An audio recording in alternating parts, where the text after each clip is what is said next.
네, 안녕하십니까. 한국공간구조학회 회장 이승재라고 합니다.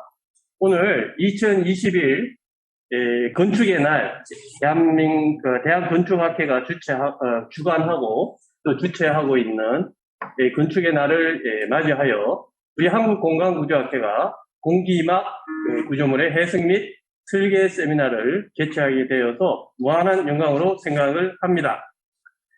네, 우리 공기막 구조물의 해석 및 설계 세미나는 우리 한국공간구조학회 회원으로 있는 두 분의 교수님과 그리고 공기막 구조물을 전문적으로 설계 및 시공 그리고 유지 보수까지 담당을 해주시는 전문 강소 기업인 주식회사 타이가 그리고 주식회사 스페이스 주식회사 TNT의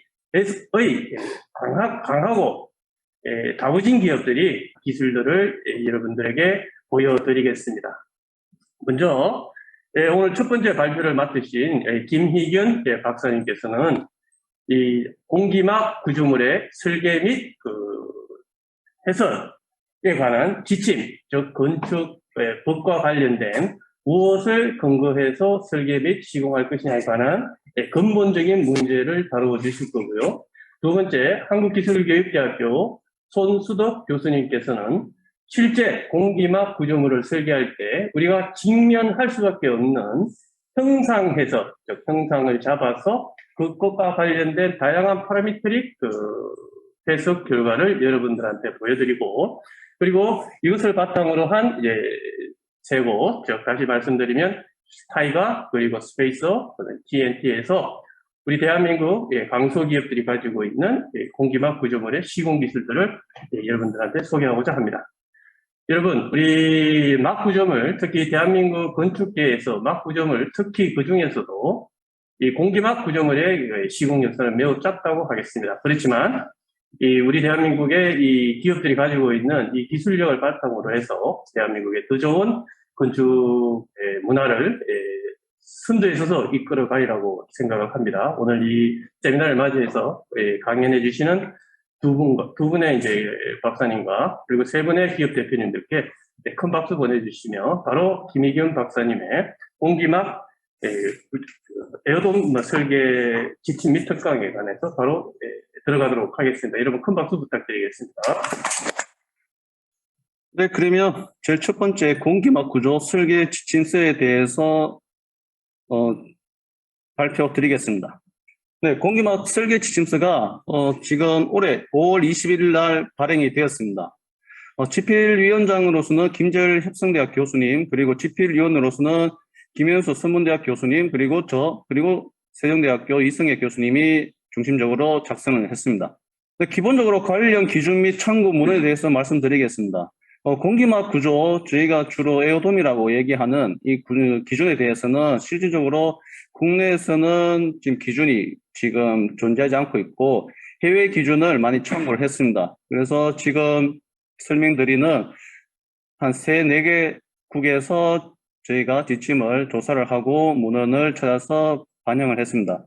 첫 번째는 지금 유럽에 찾아보니까 유럽에서는 기본적으로 명확하게 에어돔과 관련된 규정보다는 임시 구조물, 저희가 일반적으로 얘기하는 가설 구조물이라고 하는 텐트와 같은 일정 공간을 덮는 막 구조물에 관한 규정이 에어돔에 적용되고 있습니다. 그리고 그래서 유럽에서는 UIN, EN 이렇게 보이시는 기준이 되고 미국에서는 ASC 17-96 Air Supported Structure라는 기준이 있습니다. 그리고 중국에는 CHCS 158 2004년도에 만든 이 기준이 있고 그리고 이번에 중점적으로 저희가 적용하고 관련 기준으로 도입한 게 일본 기준입니다. 일본에서는 조금 시기가 좀 1900년대지만 두 번째 막구조 건축물의 구조 설계 지침, 계산, 예제를 중심적으로 하고 그리고 첫 번째 이시카조 교수님의 공기막 구조의 설계가 응용 이 책을 참고를 했습니다. 그리고 세 번째는 지금 개정이 되어 있는데 개정 전에 건축물 하중 지침 해설을 기준으로 했습니다. 네, 그러면 구성을 먼저 살펴보겠습니다. 저희가 이번에 공기막 구조 설계 지침서를 작성하기에 앞서서 주요 검토 사항에 대해서 설명드리고자 하는 이런 내용을 기준으로 했습니다. 첫 번째는 시설물의 용도, 적용 대상의 설정, 그리고 이렇게 설정된 시설물에 대해서 구조적 안정성을 확보하고자 구조계획, 구조설계, 막지에 대한 선정, 하중검토, 송풍, 융설 시스템 검토 등을 실시하고, 그리고 만약에 이렇게 구조적으로 안정성이 확보되었다 하면 다음으로는 화재 및 재해 시에 방제, 피난, 안정성 확보를 하게 되었습니다. 그리고 그 다음에는 유지 관리를 위한 안정성 유지. 이제까지 공기막 구조 설계를 하다 보면 뭐 공기막 이외에도 막 구조에서도 지금 유지 관리에 대한 기준이 일단은 어느 정도 되어 있는데 여기에 대한 구체적인 실행 방안이나 거기에 대한 안정성에 대한 내용이 좀 부족합니다. 그래서 이번에 설계 지침서를 작성하면서 이런 부분을 좀 보완하게 되었습니다. 그래서 그 결과 공기막 구조는 안락함, 그리고 편안함, 안정감, 안정성을 확보하는 구조물을 하자. 이게 기본 설계 지침서의 바탕이 되겠습니다. 다음. 네, 그래서 이번에 설계 지침서의 구성은 총 4개의 부분으로 구성이 되었습니다. 먼저 총칙에서는 기본 개념과 본 설계 가이드의 적용 범위, 구조에서는 구조계획, 구조설계, 재료적 측면의 시험, 사항, 그리고 공기막 구조물 특징인 내압. 그래서 공기막에서는 가장 중요한 포인트가 내압이라고 볼 수 있습니다. 그래서 이 내압과 구조의 안정적 유지를 위해 필요한 송풍 및 융설 등의 시스템. 그리고 세 번째는 방제 피난입니다. 방제 피난은 공기막 구조 자체가 내압으로 이루어지기 때문에 내부의 큰 공간을 유지를 하는데 만약에 화재가 발생하게 되면 거기에 대한 대책이 꼭 필요하게 됩니다. 그래서 방제 피난의 요소가 중요하기 때문에 여기에서는 건축물의 화재에 대한 안정성과 피난의 안정성에 관한 계획적인 배려 그리고 및 방제 관리를 담당하고 있습니다. 그래서 네 번째, 유지 관리에서는 공기막 구조물이 항상 송풍 시스템을 가동하여 내압을 유지함으로써 구조적 안정을 유지하는 특수성을 갖기 때문에 구조체의 안정을 위해 필요한 유지 관리 사항을 싣고 있습니다. 네, 지금까지 구성을 말씀드렸는데 조금 앞뒤가 좀 바뀔 수도 있는데 작성 배경에 대해서 제가 간단하게 설명을 좀 드리겠습니다. 그래서 이번 공기막 구조의 설계 지침서의 작성은 최근에 국내에서도 이제까지는 규모가 작아서 그렇게 사람들의 관심을 많이 받지 못했었는데 경주 지진 그리고 포항 지진 등의 큰 지진 발생으로 인해 건물의 파손이 발생했습니다. 그렇게 되면 이 파손된 데서 거주하던 사람들이 피난하는 피난시설이 필요하게 되었고 그래서 중장기적으로 최소한 2, 3년간 대규모 피난시설을 요구하게 되는데 거기에 대한 요구가 증대하게 되었습니다. 그리고 또 계절에 상관없이 최근에 미세먼지, 또 지진재해 등 자연재해의 우려가 커진 상황에서 비교적 쉽게 대형 공간을 창출해낼 수 있는 공기막 구조의 건설이 요구가 되었습니다. 그래서 최근에 체육진흥공단에서도 각 지역별 지금 대규모 공기막 구조를 지금 건설하려고 준비하고 있습니다. 또 한 가지는 개정된 건축 구조 기준에 포함이 예상되는 공기막 구조가 우리가 지금 에어돔이라 많이 얘기를 하고 있는데 이 부분과 관련하여 설계 및 품질 관리 등의 내용을 포함하는 설계 지침서 작성이 필요하다는 걸 저희가 배경을 하나 뽑고 있습니다. 마지막으로는 이렇게 공기막 구조 설계를 하는 데 있어서 이 막재, 실제로 구조용 막재를 공기로 지지하는 공기막이기 때문에 이 부분이 전체 구조물의 주요 구조용 부재로 사용될 경우에 해당 막 구조물의 부속 시설에 대한 안정상 필요한 기술 지침도 필요하게 됩니다. 그래서 여기에 대한 내용도 언급을 하고 있습니다. 그러면 이 공기막 구조 설계 지침서의 적용 대상을 살펴보겠습니다. 먼저 용도. 용도에서는 전천후 스포 시설을 포함한 무주 공간 구조물을 대상하고 있습니다. 예를 들어서 축구 경장 같은 경우에 축구 경장에 기둥이 있으면 안 되는 시 그러한 기둥이 없는 대공간 구조물을 대상하고 있습니다. 형태로는 원형, 타원형, 직사각형 등 여러 가지 건축적 요구에 따라 다양한 형태를 구현하고 있습니다. 그리고 높이는 형태, 구조적 제한의 사항에도 영향을 주기 때문에 그런 부분도 같이 형태적인 요소를 대상으로 하고 있습니다. 그리고 건설 지역입니다. 국내에는 그렇게 다슬 큰, 눈이 오는 지역은 없지만, 그래도 최근에 좀 기후 변화로 해서 다슬 지역이 많이 발생하고 있습니다. 그래서 다슬 지역을 포함한 전국이 대상이 되겠습니다. 다음으로는 구조입니다. 공기막 구조의 지붕면은 막재료로 구성이 됩니다. 필요시에는 막 플러스 케이블로 구성이 되는데, 지붕면은 기본적으로 내압, 공기 압력에 의해 지지가 됩니다. 그래서 막재는 가급적이면 저희가 건축 구조 기준에 제시된 재료, 그리고 그 외에 만약에 막재를 사용할 경우에는 구조적 안정성, 그리고 방제 계획에 문제가 없는 재료를 사용하게 됩니다. 그리고 케이블은 뭐 지중 앵커 및 경계 구조, 압축 링이라고 우리가 보통 부르는 그 경계 구조에 연결되는 지지로 하게 됩니다. 그리고 마지막으로 운전입니다. 기본적으로 공기막이라는 것은 송풍기에서 내압으로 지지가 되기 때문에 이런 송풍기로 가하여 내압을 유지하는 이런 대상 구조물이기 때문에 이 부분에 대해서 또 언급하고 있습니다. 그리고 적용 대상 용도입니다. 용도는 좀 지금 그림이 작아서 여러분들 좀 보시기 힘드시겠지만 요거는 혹시 여기가 책을 보시면 자세한 내용이 들어가 있습니다. 그래서 요번에 보시면 여기가 저희가 2중, 3중 막이 되겠습니다. 그래서 실질적으로 우리가 주로 많은 고척동이라든지 그런 경우 같은 경우는 여기에 지금 적용이 되는데 외벽이 막이 아니고 콘크리트 구조 위에 막이 올라오는 그런 구조물이 있고 이번에 공기막 구조 설계 지침서에 주로 언급하고 있는 것은 외벽부터 지붕까지 막으로 이루어진 2중, 3중막의 공기막입니다. 특별하게 위에 이 도쿄돔이나 고척돔 돔 같은 구조를 제외한 건 아닙니다. 이거 하나의 용도로 보시면 될 것 같습니다. 그리고 아래쪽에 보시면 이렇게 텐트형이라든가 무주의 에어빔으로 구축되는 이런 공기막도 대상이 됩니다. 그러면 세 번째 주요 사항으로 살펴보겠습니다.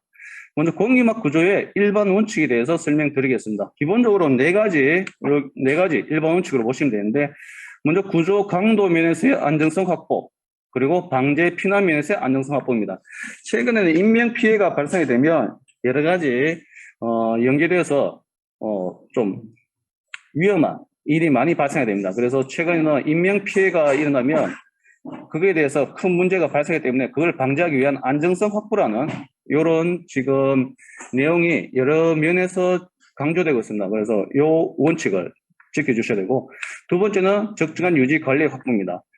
최근에 공기막이나 막구조물도 건설 이후에 유지 관리, 시공 후에 유지 관리가 중요하게 지금 요소로 정의되고 있습니다. 그래서 최근에는 막구조물도 막재에 대한 막의 교체 주기가 지금 도래에 대해서 많이 지금 교체가 되고 있는데 그 부분에 대해서도 교체만이 이루어지는 게 아니고 교체와 교체 후에 유지 관리가 중요한 하나의 원칙이 되겠습니다. 세 번째는 인플레이트 상태의 유지입니다. 그래서 공기막 구조가 내압으로 송풍기를 통해서 내압으로 유지하기 때문에 이런 형상을 유지하는 게 가장 중요합니다. 그래서 이 인플레이트 그리고 바람이 빠졌을 때 디플레이트가 있는데 기본적으로 인플레이트가 형성이 된 구조가 되지 않으면 공기막을 할 수가 없게 됩니다. 그래서 이 원칙을 많이 중요시해서 지켜주셔야 되고 그리고 기본 그 외에 일반적 건축물이 적용하고 접하고 있는 통상적인 조건이 건축물의 통상적인 조건이 공기막 구조물로서도 사용이 가능한 그런 원칙을 지켜줘야 될 것 같습니다. 그러면 중요사항에서 두 번째 구조에 대해서 알려보겠습니다.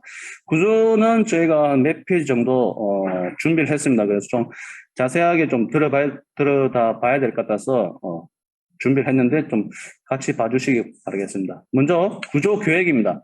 구조 계획서는 내압을 통해 하중 조건에 대한 인플레이트 상태를 유지한다는 거 좀 전에 말씀드렸듯이 이 부분이 가장 중요하게 될 겁니다. 그리고 인플레이트 그리고 디플레이트 상태에서 안정성 확인. 그래서 화중 및 외력에 의한 발생 응력에 대해서 이런 형상을 유지해야 되는데 이때는 인명 피해가 발생하지 않게끔 이런 안정성을 유지해야 된다는 거 말씀드리고 싶습니다. 그리고 세 번째, 적설에 의해서 인플레이트 상태가 구조적 불안한 경우는 윤설 장치를 고려해라 되어 있는데 기본적으로 인플레이트 상태에서 큰 눈이 대수로 왔을 때 디플레이트가 되면 내부에 만약에 사람들이 사용을 하고 있다 그러면 그 사람들의 피해가 가지 않는 조치를 해야 되고 그 조치 한 가지가 융설 장치가 되겠습니다. 그래서 융설 장치를 적절하게 이용을 해야 되지 않을까 싶습니다. 그리고 기본 형사입니다. 지붕면은 필요 내압에 의해 적정한 강성을 잡고 적설 및 풍화에 의한 폰딩 발생이 없는 형상을 해야 된다. 그래서 내압에 의해서 원하는 형상을 만든 위에 적설이나 풍화에 처지는 이런 폰딩 형상이 발생하면 안 되기 때문에 그런 형상을 유지를 해야 된다. 그렇게 말씀드리고 싶고, 또 한 가지 지붕면은 디플레이트 상태에서 막재, 케이블 및 재료면에 매달려 있는 물건이 내부 공간, 즉 사용자가 있는 이용자에 접촉하지 않는 형상이 원칙입니다. 근데 만약에 그게 좀 안 된다 그러면 이때는 방제와 피난 계획을 고려해서 결정하시면 될 것 같습니다. 세 번째, 케이블이 필요시 공기막 구조 전체, 지붕 전체의 강성 및 부담 응력을 고려하여 균형 있게 배치해라. 되는데 이 부분은 케이블이 필요할 때는 공기막 구조의 구조적인 검토에서 실질적으로 전체 지붕 전체 형상의 강성이라든가 부담하는 응력을 고려해서 배치하라는 걸 말씀드리고 싶습니다. 네, 세 번째는 재료입니다. 구조에서 지금 공기막 구조에서 가장 중요한 항목 중에 하나가 재료인데 재료는 실제로 저희가 건축 구조 기준 KD에서 4일 0000에 제시된 내구성, 방화성이 우수한 섬유 직물 사용 등 막재를 사용하게 되는데 만약에 여기에 명시되지 않는 비명시 재료가 사용할 경우에는 구조적 안정성을 확보, 용도에 따른 방제 계획에 문제가 없는 경우에는 가능하다. 그래서 이 같은 경우는 실험이나 이렇게 확인도 가능한데 전문가의 확인을 해서 필요시에 사용을 하면 될 것 같습니다. 그리고 막재는 시공시 저희가 설계부터 시작해서 완성된 후에 그리고 수리가 사용 기간 동안 목표 성능을 유지를 해야 될 것 같습니다. 그래서 기본적으로 큰 구조물 같은 경우에는 공간 구조물에서 막재를 사용하는 구조물은 그 막재를 사용하는 동안 사용하는 막재에 대해서 내구성이라든가 내구성을 검토하기 위해서 같이 샘플로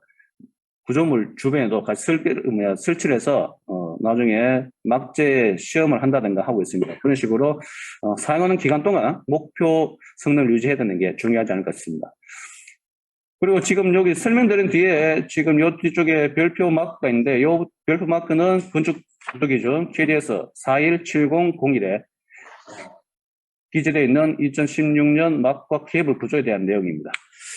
그리고 또 접합부는 접합 효과를 확인하여 해야 된다 되어 있는데 이 부분은 일단은 막재를 사용하게 되면 접합부가 가장 취약 부분이 될 수 있습니다. 그래서 그 취약 부분의 접합부를 여러 가지 우리가 설계할 당시에 강도라든가 여러 가지 특징을 인장 강도나 내구성을 여러 가지 방법으로 확인하여 사용해야 된다. 그렇게 말씀드리고 있고 그리고 막재의 품질 만족입니다.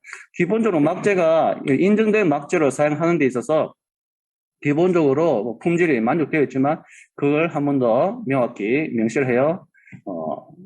품질을 지금 재료된 막구조의 재료의 항목에 있는 이 품질을 만족하는 막재를 사용해야 된다. 그걸 말씀드리고 있고 그리고 케이블 사용 시에는 조금 전에 말씀드렸듯이 건축 구조 기준에 적합하고 또는 동덕 이상의 강도, 성능 확인된 것을 사용한다. 그리고 그 이외의 재료의 품질 및 재료 성능은 건축 구조 기준 및 한국 산업 기준 등에 따르고 있습니다. 네, 다음으로는 구조 설계입니다.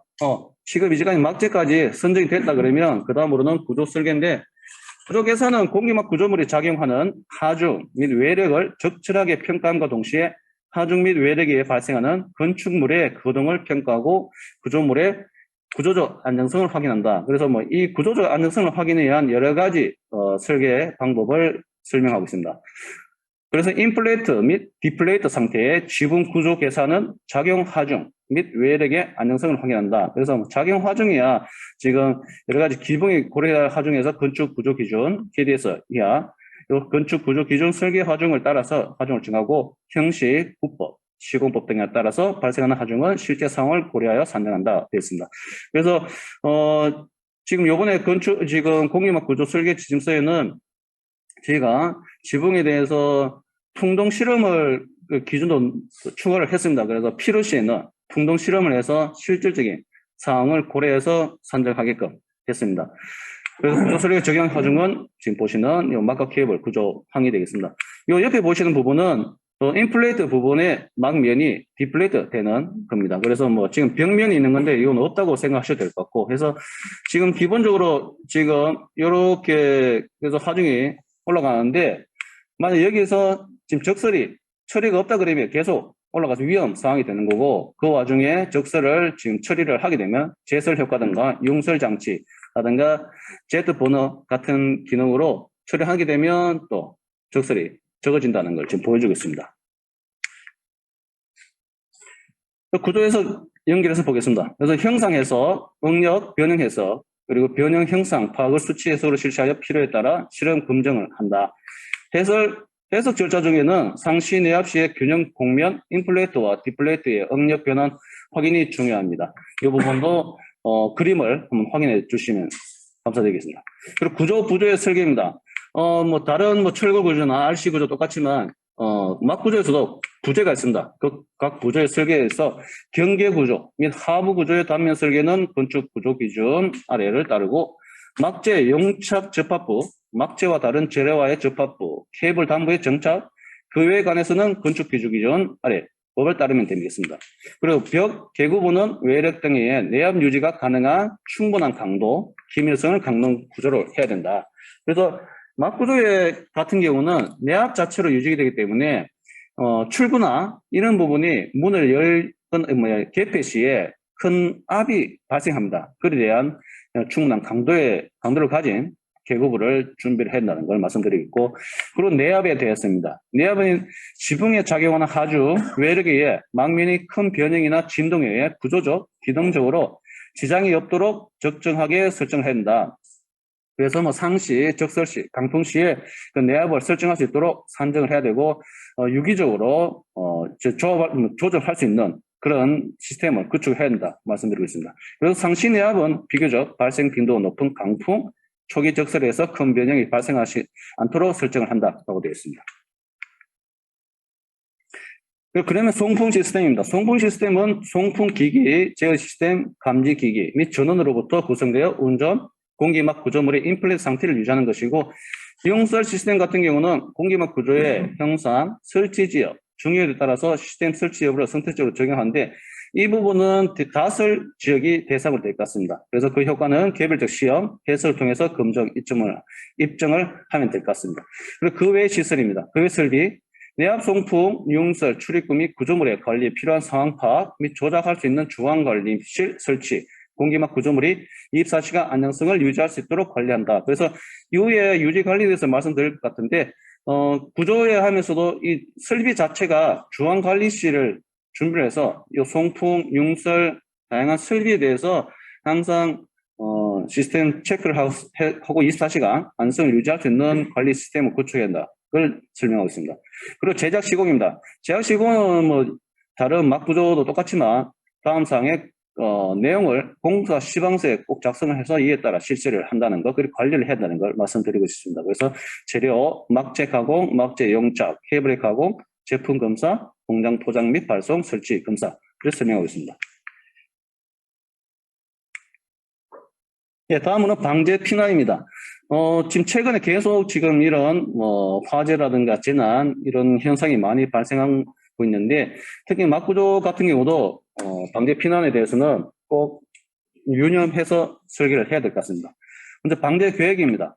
방제 계획에서 공기막 구조의 특수성을 고려하여 화재에 대한 종합 안정성 확보, 재해에 대한 안정성 피난을 검토한다. 두 번째, 구조 재료 공간의 특수성, 수용 인원, 사용 형태를 고려함과 동시에 예상되는 재해를 적절히 평가하여 해당 재해의 발생과 확대를 효과적으로 방지하도록 시설과 설비에 대한 관리를 계획한다.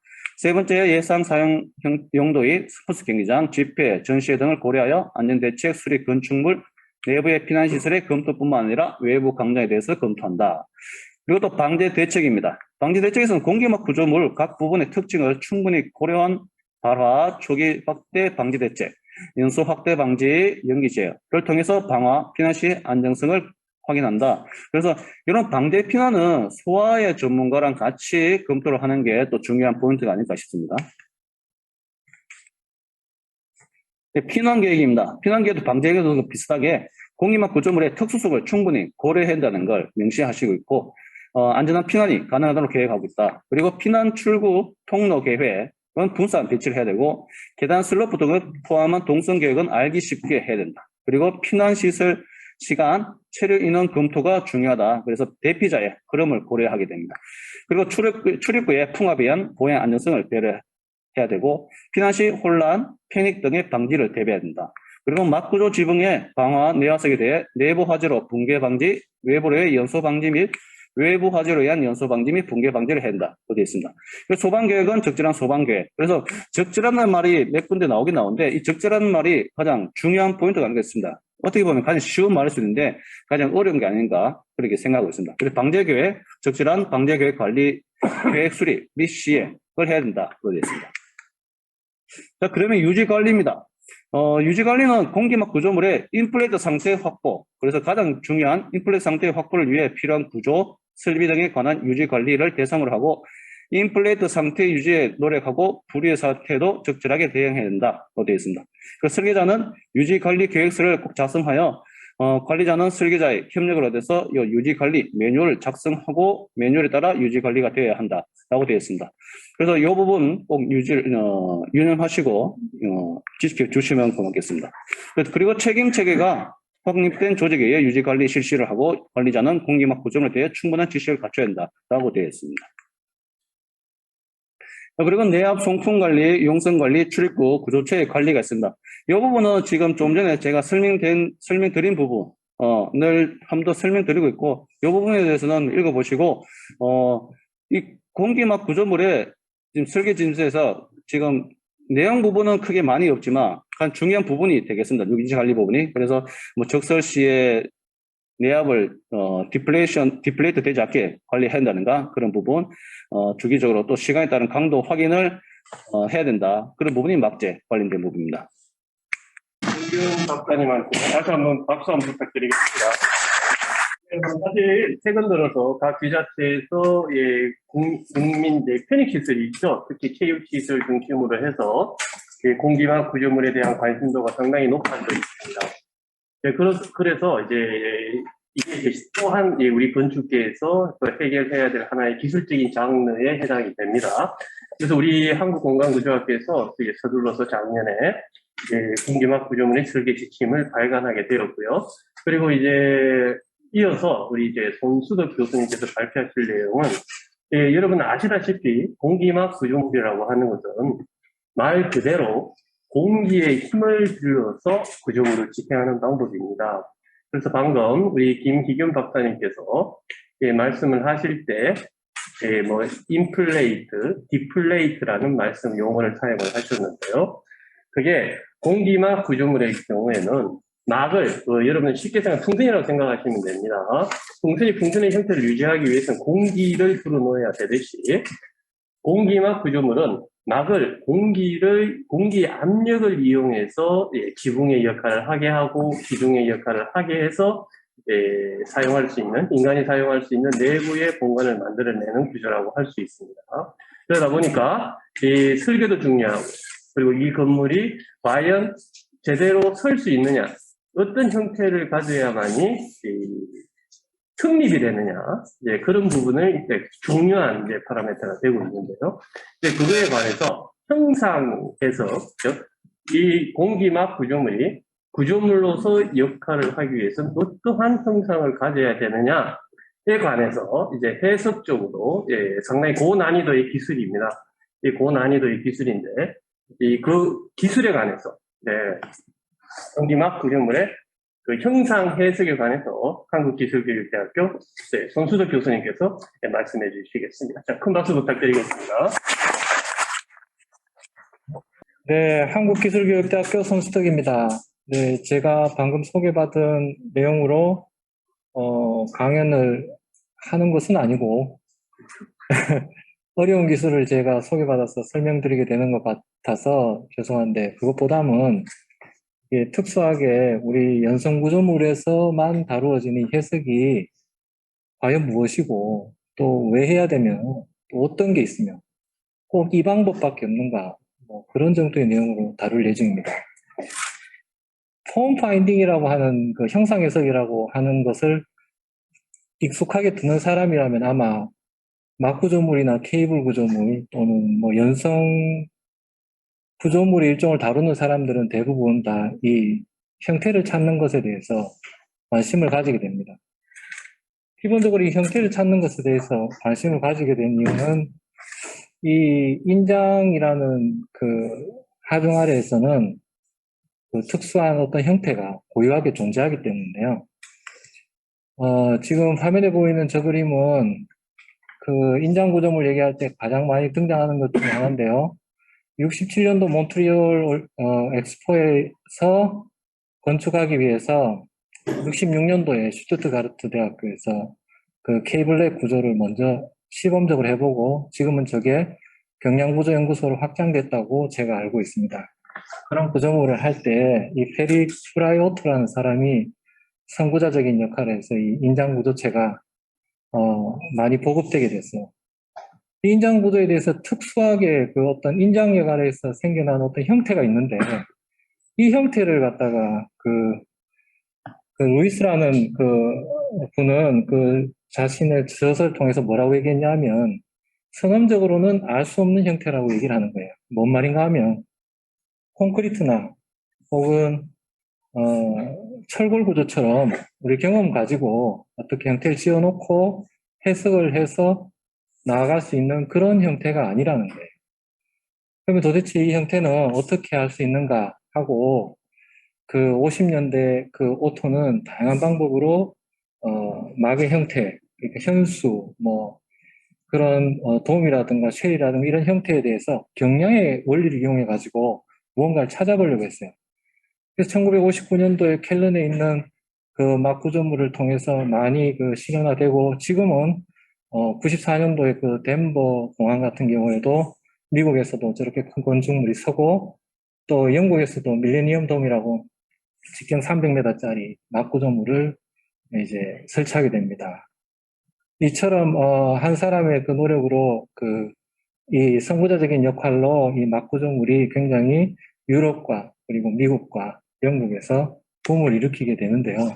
우리나라에서도 예전부터 있었지만 이 대공간 연성 구조물에 대해서 연구를 한 적이 있었어요. 2007년도에 연성 구조물의 설계나 혹은 또 시공, 그 다음에 재단도, 그 다음에 형태 분석을 어떻게 할 것인가를 연구를 한 적이 있었어요. 그때 연구 결과로 한예종에 계신 박선우 교수님 팀에서 이걸 국내에서 분류를 하게 됩니다. 그래서 선재의 경우, 면제로 이루는 경우, 그 다음에 이것이 복합된 경우에 대해서 이 명칭을 다 주고 그 형태에 대한 구조적인 분석을 했었어요. 그 중에 한 형태로 이 에어돔이 공기막 지지구조, 공기막 구조, 공기와 더불어서 이제 형태를 형성 짓는다고 규정을 한 거예요. 그리고 난 뒤에 여러 가지로 발전했습니다. 공기막 구조는 1940년경에 미국에서 시작됐다고는 알려졌지만 실제로 그 기술은 이전에 그 에어 기구 같은 것을 그 만드는 기술에서도 출발했는데요. 그 건축적으로 정점을 이룬 건 아마 1970년대 오사카 박람회장부터 시작해서 1988년도에 도쿄 돔이 형성되면서 아마 그랬던 것 같습니다. 근데 또 우리나라에서도 많은 연구를 해서 그런지 지금은 또 21년도에 올해 에어빔 파빌리온이라는 게 서 있더라고요. 제가 직접 본 건 아닙니다만, 공간 잡지를 통해서 저걸 봤어요. 에어빔을 자크로 연결해서, 간단하게 시공할 수 있고 덮을 수 있는 음압 병동이었습니다. 이게 원자력, 병원 그 뒷 주차장에 설치되어 있다고 이렇게 기사를 읽은 적이 있는데, 이제 우리나라에서도 이제 쉽게 볼 수 있는 구조물이 되려는 시장이 아닌가 싶습니다. 네, 이 구조체들을 가만히 보면 공기에 대해서 지지할 수 있는 저런 화면에 보시는 이런 공기에 대해서 지지할 수 있는 형태로 분류되거나 아니면 공기가 어떤 튜브를 통해서 팽창되는 구조, 그리고 어떤 한정적인 지역에서 팽창되는 구조는 에어빔이라든가 혹은 쿠션 구조라든가 이렇게 나눠지게 되더라고요. 그때 당시에는 그냥 공기 막 지지, 싱글 레이어, 더블 레이어 뭐 이런 형태로만 분류되는 것이 지금 보면 공기 내압이 어떻게 분류되는가에 따라서 힘의 분류로 보기 시작한 것 같습니다. 여기서 보는 공기 지지 같은 경우에 내부의 공기압이 300에서 한 200에서 300파스칼 정도만 필요하면 됐는데 이게 에어빔 타입이 되면 내부에 지지되는 내부에 유입되는 공기의 압력은 훨씬 더 높아지게 되고 이 단일 공기압보다는 이 안정적이라고 표현되는 것보다는 오히려 더 메커니즘이 좀 다른 형태의 구조 형태가 나타나는 것 같아요. 이 그림에서 보듯이 그 70년대 오사카에 있었던 데비드 가이거의 저 도움은 순식간에 올릴 수 있었던 이유는 여기 보시는 이 그 바람을 불어넣어서 올라가는 과정을 통해서 오는데 이 과정을 통해서 오는 것과는 달리 요즘은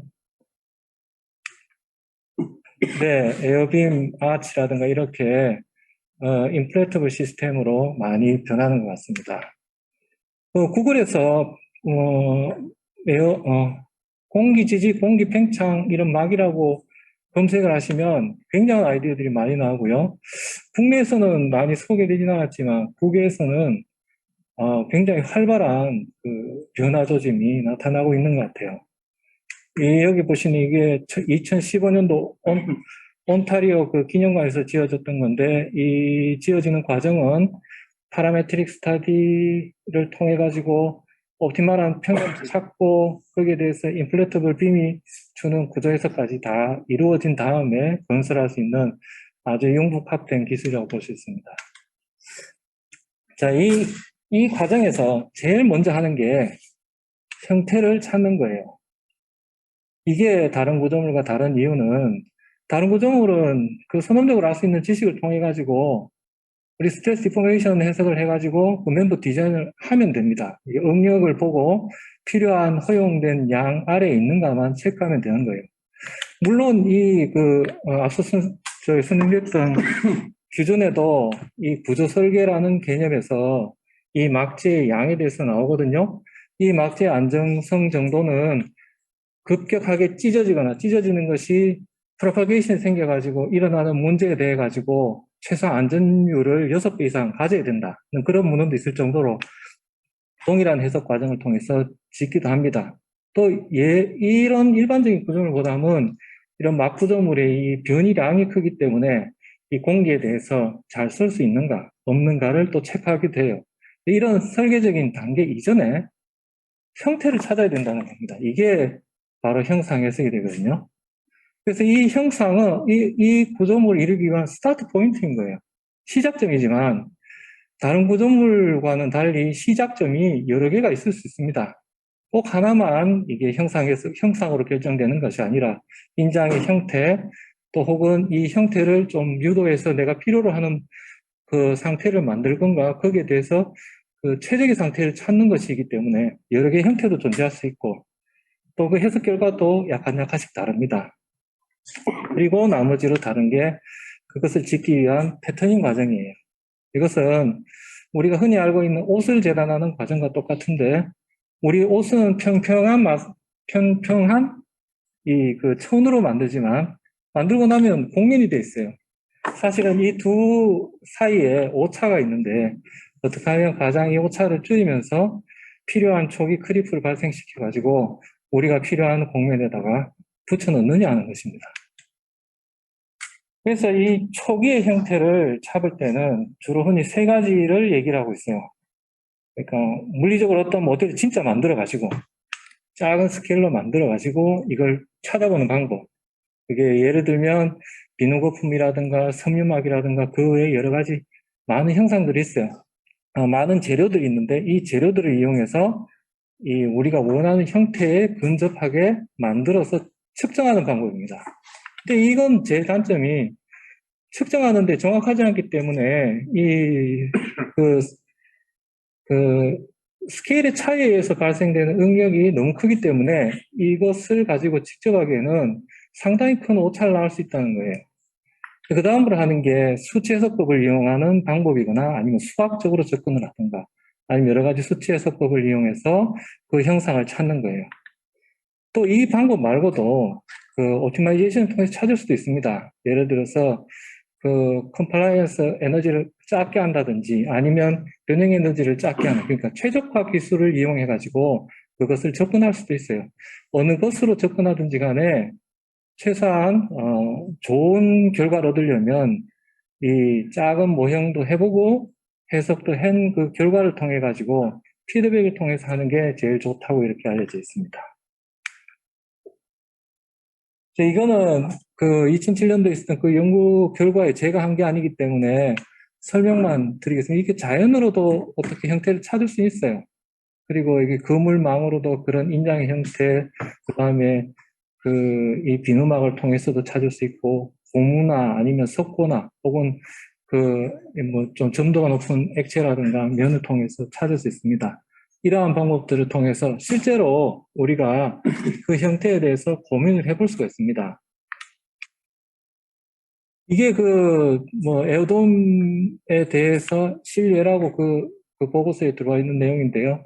이 공기 방울을 통해서 실제로 우리가 원하는 형태를 찾아내고 설계했습니다. 이거는 1958년도에 그 월트 보드라는 사람이 이걸 통해서 찾은 예예요. 이 사람은 우리가 알고 있는 공기막의 시초라고 볼 수 있어요. 레이돔이라는 걸 프로토타입을 갖다 제작한 미국의 장교인데 1948년도에 이 공기 그 팽창식 구조에 대한 프로토타입을 처음 제시한 사람입니다. 이제 컴퓨테이션은 그 뉴메리컬한 방법을 이용해 가지고 찾을 수 있다는 그 조건이 뭐냐면 우리가 흔히 얘기하는 이 최소면의 원리라는 거예요. 근데 최소면의 원리라고 해서 그냥 최소면의 원리가 아니고 안정적인 최소면이라고 얘기해야 됩니다. 최소면은 여러 가지 형태로 정의를 할 수 있지만 이 최소면에 대해서 안정적인 상태가 되어야만 그 형상을 우리가 시작할 수 있는, 그 설계를 시작할 수 있는 시작적으로 결정할 수 있고요. 그 다음에 이런 안정적인 면을 다 얻을 수 있는 건 아니고, 그리고 또 꼭 이 면이 이 스타트 포인트가 될 필요는 없습니다. 그러니까 그 표면 장력이 일정하지 않더라도 우리가 원하는 평형 상태를 유도해가지고 그 형태를 잡을 수도 있어요. 이거는 뭐 다양한 이유에서 이렇게 잡긴 하는데 그 이유는 공기압 같은 경우에 공기압이 결국은 외부에 그 초기에 그 장력에 흐르는 힘이 아니고 외부에서 제공되어지는 비보전력에 의해서 그게 평형을 이루기 때문에 원하는 평면으로 자기가 좀 조정을 하거나 이럴 때도 충분히 이걸 그 초기면으로 가정할 수 있습니다. 그 다음에 아주 근사하게 그 형상에 대한 값을 추론해낼 수는 있어요. 이 세 가지 방법을, 이 세 가지의 상태를 찾아내는 게 우리가 얘기하는 형상 해석이라고 얘기하는 겁니다. 그러니까 최소 옥면을 찾든지, 아니면 원하는 그 평형 상태를 찾든지, 아니면 그의 근사한 형태를 가정해내든지 하는 이 세 가지의 그 범주 안에 하나만 들면, 그때부터 그 구조물의 형태를 결정해서, 디포메이션 해석을 해서 우리가 원하는 안정 상태에 있는가 없는가를 판단할 수 있는 거예요. 이거는 수학적으로 찾을 수 있는 이 그 평균 곡률이 0인 그런 아주 특이한 상태의 그 카테노이드 곡면이나 헬리코이드 곡면을 얘기를 하는 거예요. 이건 수학적으로 찾을 수 있는 여러 형상들 중에 하나입니다. 이거 보시면 콘스탄트 민 커베이처 서페이스라고 해가지고 이걸 찾는 방법에 대해서 이러저러한 방법들을 소개를 해주고 있어요. 근데 이 모든 우리가 원하는 형상들을 이렇게 그 수학의 변부법을 이용해 찾아내기는 많이 곤란하고 이 면들을 수치 해석법을 통해서 찾아내게 되는 거예요. 그래서 이 최소 곡면이라는 거에 대한 그 말이 결국은 면적이 최소라는 말이에요. 표면적이 최소라는 말인데 이 최소면은 어떤 상태인가 하면 주어진 경계에 대해서 이 전체 면적이 최소가 되는 면이라는 그 조건으로 찾아나가는 겁니다. 그렇기 때문에 이게 재료가 무엇이든지 사실 상관이 없어요. 탄성계상 상관이 없는 가장 작게 만들 수 있는 면인 거예요. 그렇지만 공기막은 주어진 공기의 최적을 모두 담는 경우에 가장 작게 되는 면이라는 거예요. 요 두 차이가 있습니다. 그래서 공기막을 할 때는 공기의 압력을 고려해 준다는 것보다는 공기의 부피를 모두 담을 수 있는 최소면이라고 보시는 게 제일 정확한 표현일 거예요. 그리고 일반적으로 현수면들은 이렇게 이 공기의 그 최적이 무시된 상태, 그러니까 무시된, 이거 전혀 작용하지 않는 저런 상태를 찾는 거예요. 기존 나와 있는 소프트웨어 중에 이런 걸 찾는 데 한 세 가지의 큰 범주의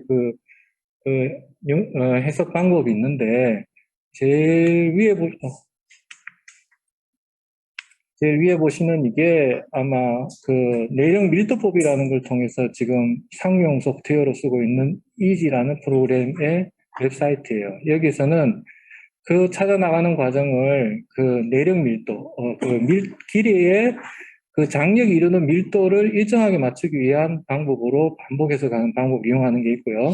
그다음에 이거는 소피스틱이라고 FM, 그러니까 유한 요소를 기반으로 이렇게 만들어진 소프트웨어예요. 이런 두 가지 큰 그 패턴 외에 동적 이완법이라고 그래가지고 점적 평형의 문제를 동적인 걸 이용해서, 그러니까 비스코 댐핑을 이용해가지고 점진적으로 릴렉세이션해서 찾아나가는 방법을 이용한 게 이 다이나믹 동적 이완법이 이 세 가지가 가장 그 전혀 다른 메커니즘을 가지고 해석되는 세 부류인 것 같습니다. 이 파인딩 하는 그 방법은요, 두 가지를 담고 있어야 되는데, 이게 첫 번째로 담아야 되는 게 그 기하학적인 비선형성이라는 것을 그 알고리즘에서 해결할 수 있어야 돼요. 첫 번째는 기하학적인 비선형성을 알고리즘에서 담고 있어야 되고, 두 번째는 같은 맥락이긴 하지만 초기에 장력이 들어간 상태가 되어야지만 이 구조체들은 안정 상태로 변하기 때문에 초기에 불안정한 상태에 있더라도 초기 장력에 의해서 안정한 상태를 이룰 수 있는 이러한 그 구조적인 이 두 가지 문제를 해결할 수 있는 메소드를 개발한다면 뭐 어느 거든지 다 찾을 수 있습니다. 이거는 그 유한 요소를 기준으로 해서 찾아 나갈 때 그 흔히 이게 순간 강성 행렬을 이용해서 찾는다고 얘기하는데요. 이 순간 강성 행렬을 이용해서 이 발생되는 내외부의 그 불평형력이 있습니다. 이 불평형력이 최소가 되도록 0에 가깝도록 만드는 게 이 방법이에요. 그러려니까 이 반복된 계산을 뉴턴 납스를 이용해서 풀든지 여러 가지 방법을 통해 가지고 우리가 원하는 형태를 계산해 나가는데 결국에는 R이 0이 되도록 찾는다. 그리고 이 구조물의 공기의 내력을 고려하려면 이 F항이 있어야 되고 거기에 대한 밸런스를 맞춰줘야 된다. 이거는 그냥 이 선형 케이블을 통해 가지고 이게 어떻게 해석된 결과를 나타내냐면 두 개의 서로 다른 그 장력을 가진 구조체는 해석 이후에 이런 평형체에 도달하는데 그때 변형량이 10cm까지 옆으로 흐른다는 걸 보여주는 거예요. 이거는 두 개의 장력은 똑같지만 평형을 이룰 수 없는 상태예요. 왜냐하면 리지두알이 그 불평형력이 수직 방향으로 생겨낸 데에 대해서 다시 평형체로 가는 겁니다. 이러한 반복 계산을 해야지만 그 값을 얻을 수 있습니다. 그래서 초기에 어떤 형태를 잡든지 최종적으로 우리가 구하고자 하는 초기의 형태, 여기서부터 스타트 포인트가 되는 이 초기의 형태를 구하기까지는 경계를 조정하든지 어떤 중간 과정이 있든지 없든지 간에 최종적으로 평형 상태에 이르는 면을 찾게 되는 거예요. 결국은 여기서는 레지듀얼이 있는 상태고 여기서는 그 값이 0에 가까운 상태예요. 여기에 모델링을 할 때 이전 모델링과 달리 경계를 결정해 놓고 할 수도 있고 경계를 결정하지 않고 약간의 그 조정을 통해 가지고 충분히 할 수도 있습니다. 그 두 결과에 대한 비교는 어찌됐든 반복을 좀 많이 하면 잘 찾고 반복을 적게 하더라도 모델을 잘 잡으면 쉽게 찾아갈 수 있다는 그 결과는 2007년도에 공간학 계지에 있으니까 이 내용을 한번 보시기 바랍니다.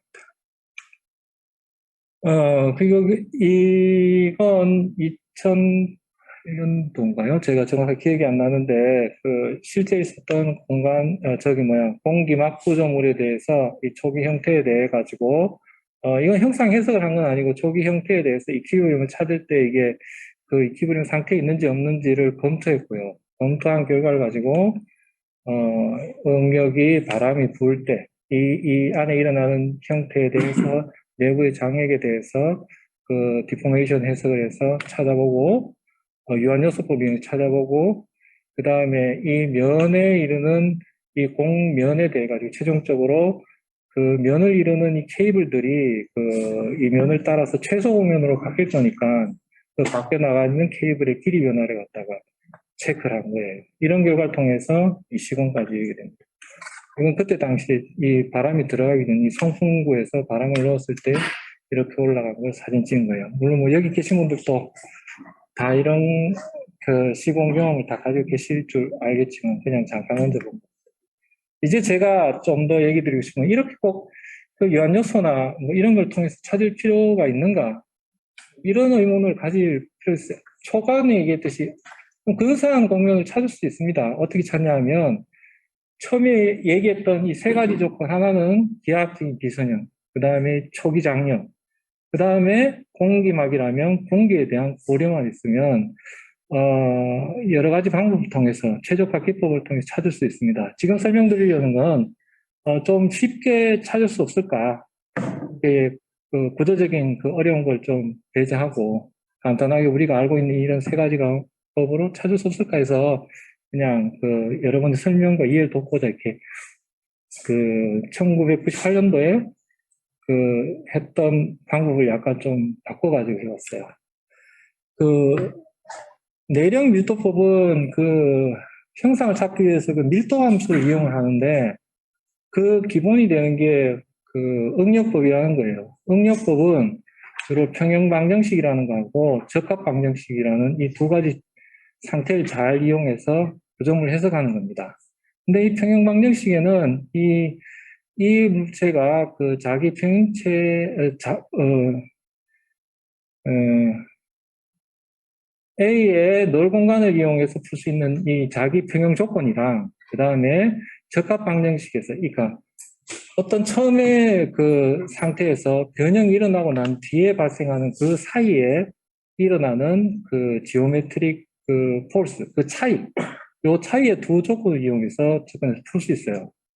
근데 이거는 이 자체가 변형 전에 초기 상태를 기준으로 평형을 이루고 적합을 이루고 한 데 대한 그 조건들을 이용해 풀도록 됐기 때문에 선형 상태에 대한 문제로 나타나는 겁니다. 자, 이걸 기본적으로 풀 때는 이 연립 방정식이기 때문에 이 t에 대한 해 두 가지를 구하기만 하면 되는데요. 하나는 이 원래 갖고 있었던 특혜, 이 f에서 나타나는 특혜, 그 다음에 나머지 하나는 이 A에 가지고 있는 널 스페이스에 의한 일반의 하나로 구성되어 있어요. 그래서 이거는 일반 역행률을 통해서 그냥 쉽게 라이브를 이용하면 구할 수 있고, 여기에 대한 이 관계식만 잘 정의하면 구할 수 있습니다. 이 관계식은 자기 평형이라는 조건을 통해서 적합 방정식을 거쳐가지고 알파를 구하면 되는데요. 반대로 적합 조건식에 대한 것도 동일하게 지오메트리 포스를 잘 이용하면 그 값을 구할 수 있어요. 이런 프레임워크로 이루어지는 게 선형 응력법이라는 거예요. 자, 이제 뭐가 포함되니까 비선형이라는 조건 하나하고 초기 장력이라는 조건하고 공기라는 조건이 들어가야 됩니다. 자, 여기에서 이제 이 응력은 변형이 일어나고 난 뒤에 상태 두 가지의 길이 변형량이 있을 거고, 그 길이 변형량은 이렇게 표현할 수 있습니다. 이거는 플렉시빌리티, 유연도라고 얘기하는 이 늘어나는 양에 대한 신장량에 대한 이 관계식이에요. 그렇지만 이 두 가지 사이에는 길이 변화가 있었습니다. 있는 양에 대한 평가가 이거지. 이 양에 대한 차이는 반드시 0이 돼야 되는 게 적합한 조건이라는 거예요. 그 다음에 평행한 상태도 내가 어떤 초기에 있었던 응력에 어떤 다른 한 응력, 발생된 응력이 합해져서 평형을 이룬다는 거지, 원래 시작되는 포인트에서 평형을 이룬다는 의미를 넘어선 거예요. 이 변이가 크다면 이 양이 커지겠죠. 그래서 이 두 가지 조건의 차를 함수값으로 이용을 해서 문제를 성립하면 다른 문제가 아니라 비선형 최적화 문제가 돼요. 그래서 최적화할 수 있는 모든 방법을 이용하면 이 원하는 값을 얻을 수 있습니다. 이 이용하는데 가장 제가 쓰는 방법은 가우스 뉴턴 방법이나 아니면 뭐 파웰 메소드를 변형하기만 하면 이 해가 있다면 구할 수 있습니다. 네, 이거는 좀 전에 봤던 그런 케이블을 대상으로 그 세 가지 조건을 두 가지 조건, 기하학적인 비선형이랑 그 다음에 그 초기 장력이라는 문제를 풀어본 거예요. 두 개의 장력 차가 있을 때, 그 다음에 10cm나 기울어져 있는데, 이때 값은 원래 값으로 돌아가기 위해서는 10cm만큼 올라가야 되고, 이 두 장력의 차이에서 10cm만큼 우측편으로 가야 된다는 거예요. 그때 일어나는 두 개의 평행된 장력의 값은 9.95kN 된다는 건데, 이게 9.95kN인 이 상태에서 만약에 외부에서 5kN을 누른다면 이런 결과를 얻게 됩니다. 근데 이 시작 포인트에 따라서 이 결과값이 달라지는 게 비선형의 특성인데요. 동일한 이 상태라면 두 개는 거의 같긴 하지만 좀 다른 값을 나타내게 돼요. 그래서 스타트 포인트가 중요하게 되는 이유 중에 하나입니다. 자, 이 상태에서 공기의 그 양, 이 구조물이 얼마만큼 높이로 설정될 수 있도록 유지하는 거랑 그 다음에 내압의 평형을 이루도록 하는 메커니즘을 섞어버리면 이거는 10m짜리 스트립을 대상으로 해석을 한 건데요. 내부에 300파스칼이 있을 때 그리고 2kN의 장력이 흐를 때 이렇게 곡선을 찾을 수 있습니다. 그렇게 크게 어려운 방법으로 찾는 건 아니기 때문에 쉽게 응용하실 수 있어요. 그리고 이게 공기의 양을 찾아내기 위해서 이렇게 올라가는 과정하고 평형을 찾아내는 과정하고 두 단계로 해석되는 과정을 보였고요. 여기에 대해서 이 그 장력은 동일한 면적으로 이렇게 변화됐으면 좋겠는데 그렇지는 않고 이 가압 쪽으로 갈수록 한 10% 정도 더 늘어나 있는 것 같아요. 예. 그리고 이 초기 장력도 여기 보시는 바와 같이 2kN을 그대로 유지하면서 형태를 유지하고 있습니다. 자, 이거는 100m 바이 100m로 좀 더 큰 스케일로 사각형을 했어요. 그리고 초기 장력뿐만 아니라 그 자정도 같이 고려했어요. 예, 예전에는 이걸 통해서 뭘 얘기하고 싶었냐면 그 근사하게 이렇게 형태를 찾는다는 것은 그 어떤 탄성 계수나 이 재료적인 그 영향을 고려하지 않고 초기점을 찾는 건데 이걸 다 같이 찾을 수 없을까 해서 같이 만든 거예요. 여기 보시는 식들에서 이 초기 장력이랑 같이 들어갈 건 만들었기 때문에 형태에 대해서 근소하게 모르더라도 이렇게 형상을 찾을 수 있습니다. 이런 자동 5kN이 포함된 상태, 0.5kN이 포함된 상태. 거기에 대해서 그 각 변의 방향으로 이 부풀어 오르는 걸 시각 확인했고, 뭐 다른 거랑 비교해서 이렇게 잘 맞아 떨어지는 것 같아요. 네. 이렇게,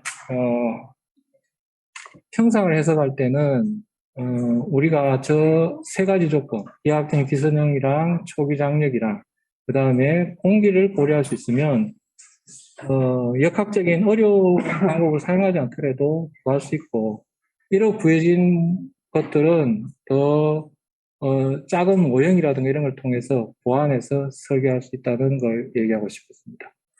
이상을 마치도록 하겠습니다.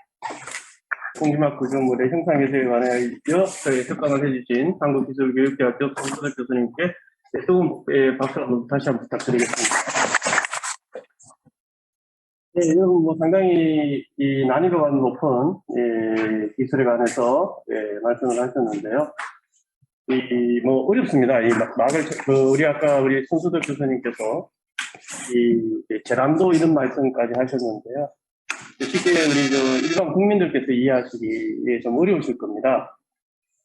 쉽게 표현을 하자면 우리 옷을 맞춘다고 생각하실 때, 양복점에서 옷을 맞춘다고 했을 때 예, 일단 사람의 체형을 잽니다. 예, 예를 들어 바지 예를 들면요, 힙에 엉덩이에 나온 부분들 이런 것들을 이제 줄자로 재어서 그곳에 흉을 떠서 이제 옷감을 가위로 자릅니다. 그런데 이제 공기막 구조물이라는 것은 그 공기를 가지고 그 엉덩이의 그 라인이라든지 이런 것들을 잡아야 됩니다. 그 형상을 만들어내는 게 지금 안정적으로 하는데 가장 중요한 핵심 포인트라서 그렇게 하게 되었습니다.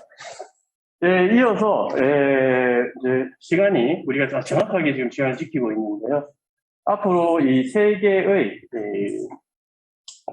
한국 건강구조학회 특별 회원이시고 그리고 또 우리나라에서 그 공기막 구조물을 이제 시공하시고 이제 솔직히 이제 실제로 지으시는 기업에서 그 기업들이 가지고 있는 그 기업만의 특별한 노하우 기술들을 국민들한테 그리고 또 우리 회원 여러분들한테 소개시키는 시간을 가지도록 하겠습니다. 순서는 먼저 서울 TNI의 이철 부사장님께서 이제 발표를 해주시고, 두 번째는 우리 타이거의 윤기봉 기술연구소 소장님께서 이제 타이거가 가지고 계시는 이제 기술에 대해서, 그리고 세 번째로는 하창우 대표님의 스페이스업에서 하창우 대표님께서 직접 그 스페이스업이 가지고 있는 이제 공기막 구조물의 노하우 기술에 대해서 말씀해 주시도록 하겠습니다. 먼저 1번 타자로 말씀하시게 될 우리 서울 TENI의 이희철 부사장님의 발표가 있으시겠습니다. 큰 박수 부탁드리겠습니다. TNT 이철 부사장입니다. 저희가 이번에 좀 소개해드릴 것은 그 DMS 해동 구조와 단열 또 가압 방식에 대한 건데요. 이런 순서로 말씀드리겠습니다. 잠깐 저희 회사를 먼저 좀 소개하겠습니다. 저희 회사는 1979년도에 시작된 약 한 40여 년의 연륜을 가지고 있는 어떻게 보면 막구조 전문 회사라 할 수 있겠습니다. 그러면서 저희가 그 에어돔에 있어서는 유럽의 기술을 저희가 좀 도입을 해서 유럽의 1위 업체를 할 수 있는 두올의 그 한국 촌방 독점 공급업체로서 에어돔 사업을 진행하고 있습니다. 국가대표 대공간 구조물 전문회사라고 하는데 이 말은 저희가 다 대표는 아니고요. 좀 이렇게 강유 유니버시아드대나 평창 동계올림픽에 이런 데 있어서 그 임시시설, 오버레이 부분을 다 맡아서 하다 보니까 저희가 한번 목표를 말씀드린 거고요. 이런 뭐 면허나 또 표창 이런 내용들이고요. 자, DMS 에어돔 이거 무엇이냐? DMS라는 게 더블 멤브레인 시스템이니까요. 어떻게 보면 이중막이라고 할 수 있겠는데 이 좌측에 설명되어 있는 부분들이 있는데요. 이 막체에 대한 것도 있고, 그 다음에 이제 세모 이중막인데 포켓 형식으로 되어 있다. 그것이 더블로 된 거, 스페이스, 인슈런스까지 해서 했던 부분. 그 다음에 이제 투막 구조를 써서 한 내용들. 왼쪽에 있는 부분들이 이제 시공 사례들이겠고요. 아마 단열 부분이 제일 이슈가 되어져서 그러면 저희 DMS 에어돔의 단열이 어느 정도 되는지에 대한 게 나름의 식으로 해서 0.56 열간율이 정도 이걸 또 다시 좀 더 해서 0.56까지 인슈런스까지 되는 부분, 인증 부분. 그다음에 이제 삼중막이라고 지자체에서 삼중막을 아예 주어서 그 부분에 대한 또 저희가 열간율 계산을 해서 0.239 거의 RC 구조의 뭐 월 정도보다도 더 나은 그런 열간율을 낸 사례 이 부분 말씀을 드렸고요. 아까 이제 맨 처음에 그 김희균 박사님 이야기했을 때 융설 이야기도 하던데요.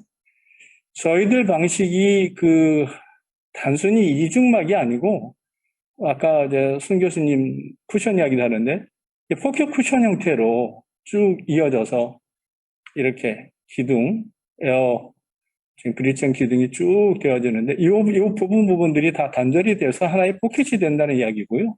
그 부분에 대한 별도 플레이터를 활용해서 융소를 하는, 멜팅하는 이런 부분이 있고 또 이게 수동으로 해야 할 경우들이 있죠. 이게 뭐 절개가 되어졌거나 문제가 됐을 때는 이 포켓별로 수리가 가능하고 그럴 때는 내부에 있는 공기를 치환하거나 또 보충할 때 필요한 이런 장치들에 대한 이 사례 소개해 드렸고요.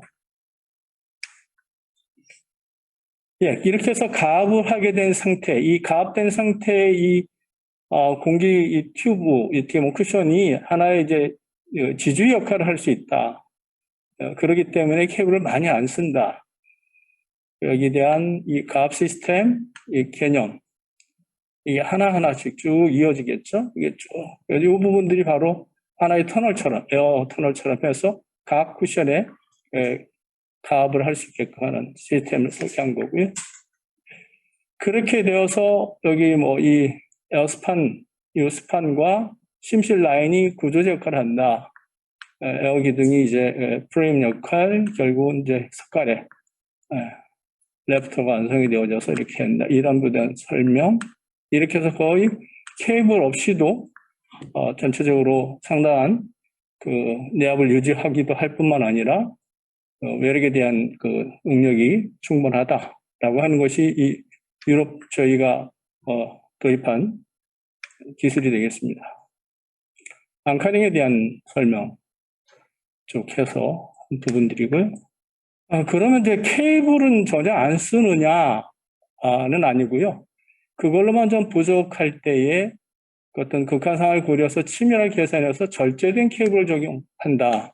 설명했는데 이 절제된 케이블의 사례가 아이슬란드나 이 핀란드의 상황인데 이 아이슬란드는 겨울 태풍이라고 그래서 매년 12월 초에 약 한 달 이상이 풍속이 최고 19년도에 뭐 거의 65m/s까지 정도로 절이 있었는데 이 부분이 이게 케이블이 상당히 아주 절제되게 많이 하지 않아서도 충분히 견디고 이게 벌써 15년 이상 견디고 있으니까요. 핀란드도 그렇고. 그래서 이게 같은 모 지자체에 대한 저희가 제안할 때 했던 부분인데 이렇게 16, 18 이런 식으로 해서 케이블에 뭐 폐도 있는데 뭐 다는 아니겠지만 케이블로 인해서 또 막체가 손상이 되는 사례들 이렇게 표시했는데 극한에 대항하는 그 기후 대항력에 대해서 사례들이 있습니다. 여기에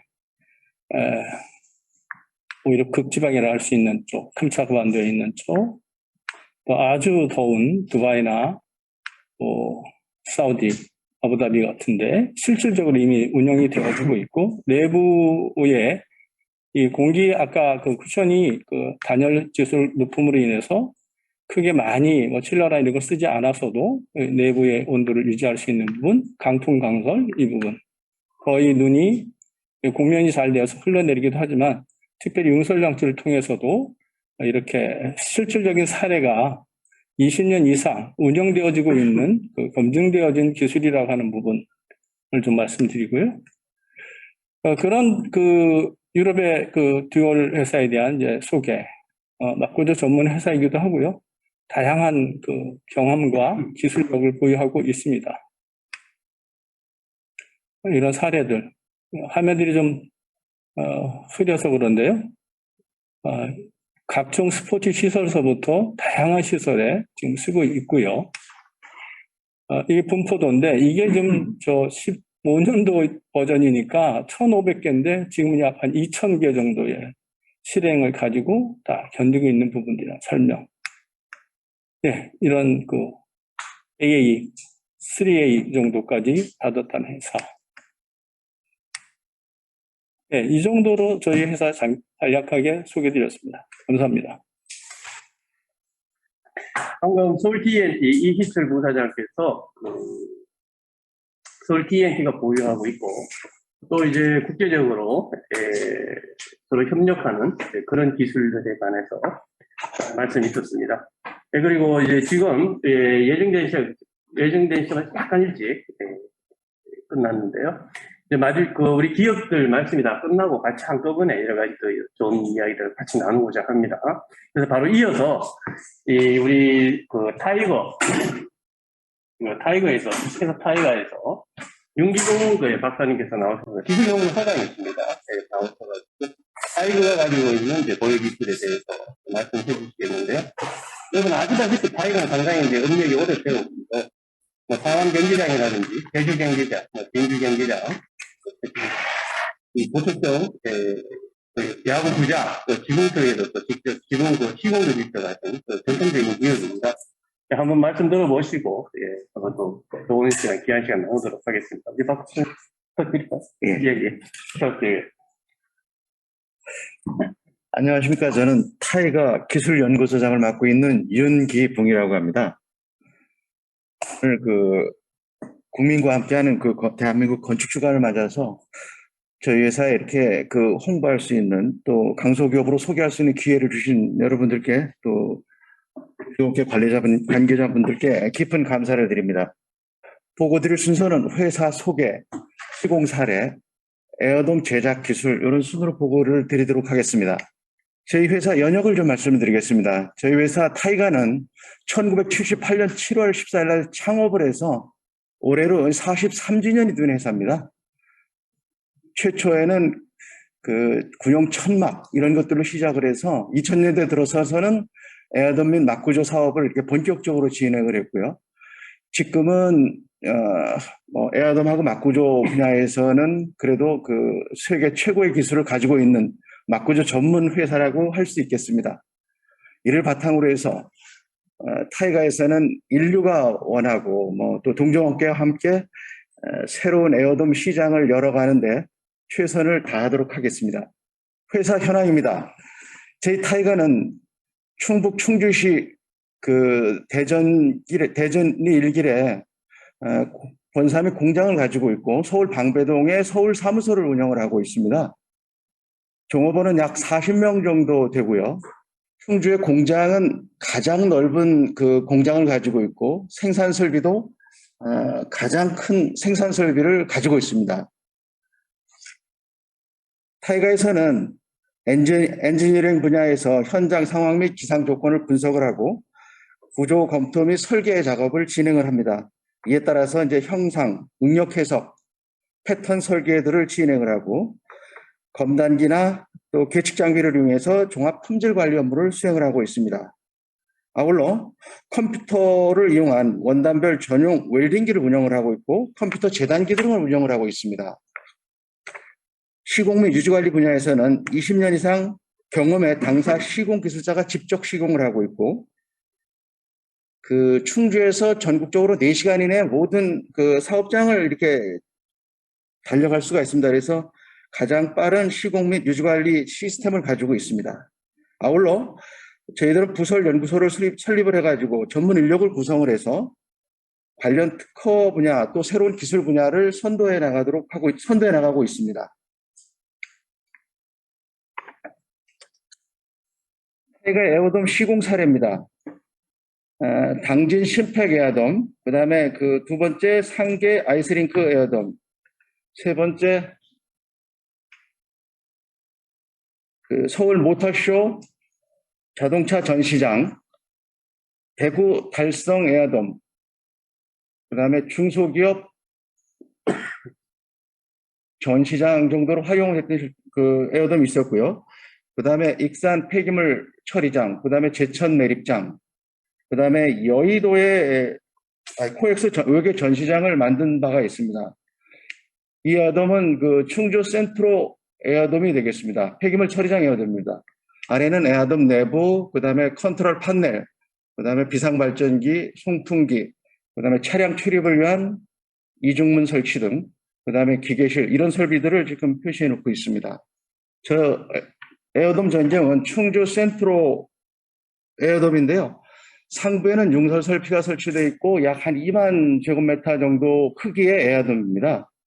그래서 이제 통상 발주자들이 저 에어돔을 많이 견학을 하게 되는데 에어돔에 대한 이제 막연한 불안감 뭐 이런 것 때문에 사실 투자를 망설이다가 이 충주 센트로 에어돔을 보고 나서는 안전성과 경제성을 확인하고 발주를 하는 경향이 있습니다. 예, 당사에서도 그 센트로 음성이나 진천 맑음 에어돔이 이것을 보시고 투자 결정을 하셔서 저희들이 지금 현재는 시공을 하고 있습니다.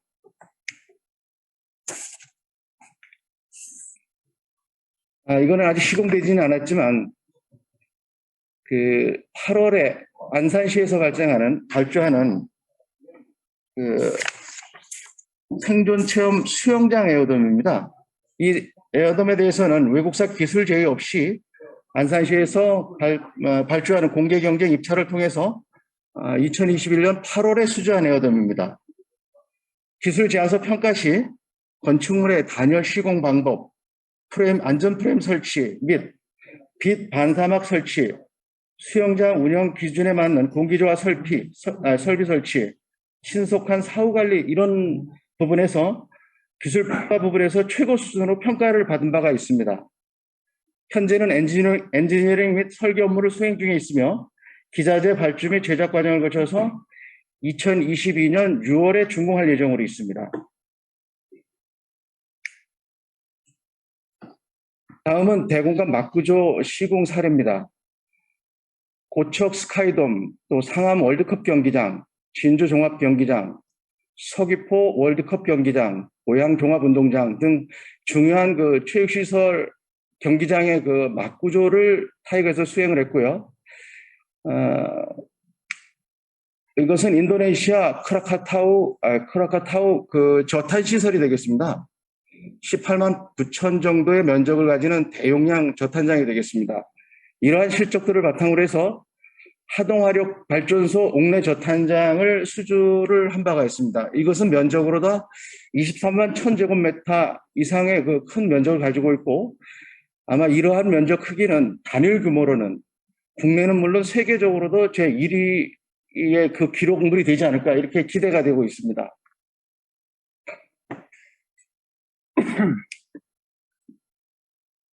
다음은 타이거 에어돔 제작 프로세스입니다. 설계 기준으로는 사계절이 뚜렷하고 기후변화가 다양한 국내 환경에 적합하도록 구조 안정성 적용, 또 완벽한 구조 검토와 설계, 시공을 수행을 하고 있습니다. 또 컴퓨터에 의한 형상 해석, 응력 변형, 설계, 또 에어돔의 특허 기술 등 종합적으로 엔지니어링을 구현을 해서 최적화하고 있습니다. 주 기술 및 설비로는 막구조 관련 특허 기술이 약 30건 정도 보유하고 있고 재단기, 웰딩기, 또 막 계측 장비 등 최신 관련 장비를 보유하고 운영하고 있습니다. 평균 시공 경력 20년 이상 된 그 현장 감독 기술자들이 있고 현재는 여러 곳에서 시행을 하다 보니까 도제식으로 후진 양성에도 힘을 쓰고 있습니다. 컴퓨터에 의해서 이제 그 응력 해석, 패턴 및 샵 드로잉을 하는 과정, 그 다음에 검단기 검사를 통한 원자재 품질 검사, 그 다음에 각종 계측 장기에 의한 막재 그 품질 검사 및 시험, 재단, 웰딩, 패브리케이션에서 포장 및 현장으로 출고하는 이런 프로세스를 가지고 있습니다. 에어돔 제작 프로세스 두 번째 단계입니다. 저희들은 디자인, 패브리케이션, 건설 과정을 거쳐서 현장 분석 및 디자인, 구조 설계 등을 해서 엔지니어링 최적화 업무를 수행을 하고 숙련된 기술과 노하우, 또 그다음에 자체 공상 생산 등으로 인해서 제품에 대해서 최등급의 그 품질 확보를 위해서 노력하고 있습니다. 아울러 기초공사, 케이블 설치, 막전개, 공기주입 등을 통해서 현장 설치 및 에어돔을 부양하는 작업을 이런 프로세스를 진행을 하고 있습니다. 다음은 그 특허 기술 소개를 말씀을 드리겠습니다. 타이거에서는 중요한 아이템의 그 특허 기술을 소개하면 배기 장치를 갖는 에어돔, 그 다음에 공기막 구조의 기초 철골 시공 및 구조 시공 방법, 구조물용 렌즈형 이중 공기막, 막융착부 연속 찢어짐 방지를 위한 에어돔 구조, 지붕막 융설 장치, 이동식 에어돔 설치 구조에 대한 것, 그 다음에 그 지붕막 완전 붕괴 시 안전한 에어돔을 구조하기 위한 이런 특허들을 가지고 있습니다. 시간 관계상 두 가지만 소개를 올리겠습니다. 다음. 이거는 에어돔에서 배기 장치를 갖는 에어돔입니다. 최근까지는 상부에다가 이렇게 수동 환기창을 넣어서 에어돔 내부에서 발생하는 먼지나 냄새나 이런 것을 배출을 했는데 여과 없이 처리 없이 배출하다 보니까 이제 민원 발생 소지가 됩니다. 그래서 저희 회사에서는 상부에다가 요런 플렉시블 에어닥트를 만들어 가지고 상부에서 공기를 인입할 수 있도록 하고 에어돔 벽체를 따라 내려와서 바깥으로 지상에서 바깥으로 뽑아내는 이런 장치가 되겠습니다. 이래서 배출할 때 공기 정화 장치가 필요한 것은 공기 정화 장치를 붙이고 냄새가 많이 발생되는 데에는 탈취기를 붙여서 저희들 제품을 쓰고 있습니다. 그래서 향후에는 에어돔에서도 그냥 이렇게 공간만 활용하는 것이 아니라 아예 환경도 개선하는 이런 시스템으로 점점 발전할 것으로 이렇게 보고 있습니다. 또 이 안에서 이렇게 냄새 같은 것들, 또 발생원이 이렇게 국부적으로 나는 것들은 이 에어닥트를 지상으로 연장을 해가지고 해당 발생 위치에다가 연결시키면 국부적으로도 또 그거 바로 배출할 수가 있도록 되어 있습니다.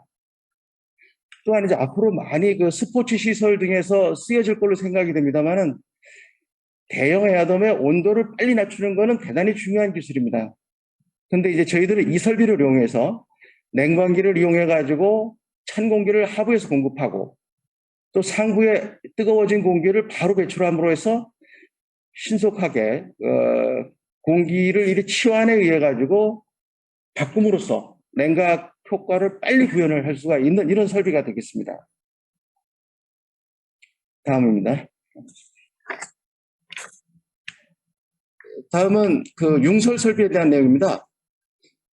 간략하게 기계실에서 배관을 융설 탱크를 설치하고 배관을 펌프를 설치해서 배관에 의해서 이렇게 상부에다 융설 설비를 설치하게 되는 것입니다.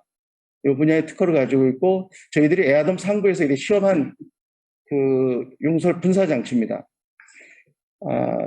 기후 변화가 이렇게 극심해질 때 눈이 안 오는 지역도 많습니다만 갑자기 폭설이 내렸을 때는 이러한 대비가 없을 때에는 굉장히 위험한 상황으로 갈 수 있거든요. 그래서 기본적으로는 에어 압력을 높임으로써 대응을 하지만 일정 이상의 폭설이 내릴 경우에는 융설 설비를 가동을 해서 대응을 하고 있습니다. 아울러 이 융설 설비는 여름철 폭염 시에는 냉각수를 분무할 수 있도록 해가지고 내부 온도를 낮추고 내부 온도를 낮춤으로써 에너지 효율성을 증대할 수 있는 이런 기능도 있습니다. 타이가에서는 이제 에어돔을 가지고 저장 시설을 넘어서 체육 시설 또 그다음에 스마트팜, 태양광 발전 설비를 에어돔 상부에 설치할 수 있는 이런 기술 개발을 지금 연구 진행을 하고 있습니다. 그래서 새롭게 고객 수요에 맞도록 에어돔의 이제 품질 고급화 또 기능성 확대, 공기막 구조물이 더욱 발전할 수 있도록 동종업계와 함께 열심히 노력을 해나가도록 하겠습니다. 예, 이상 발표를 마치겠습니다. 예, 수고 많으셨습니다. 주식회사 타이거 백기붕 기술연구소 소장님께서 타이거가 가지고 있는 이제 기술에 관해서 사례를 들어서 말씀해 주셨습니다. 물론 타이거가 말씀하신 창립 40주년, 엄청난 역사죠. 엄청난 역사고 이제 우리 시대 우리 대한민국의 이제 낙이라든지 그런 역사를 꿰뚫고 있다 해도 과언이 아닙니다. 훌륭한 기업이고요. 이어서 이제 스페이스업의 하창우 대표님께서 스페이스업이 가지고 있는 이제 기술에 관해서 말씀을 해주십니다. 스페이스업은 우리 하창우 대표님께서 직접 창업을 하신 기업이고요. 그리고 이제 막 구조물, 공간 구조물을 뛰어넘어서 최근에는 스마트 막 구조물이라고 해서 스마트 막 구조물과 관련한 신기술도 보유하고 계시고 또 성능 인증도 받으셨습니다. 그리고 이제 다양한 연구 활동을 또 통해서 이 공간 구조물의 발전 그리고 에어돔 구조물의 발전을 위해서 의무량으로 많이 힘쓰고 계신 기업입니다.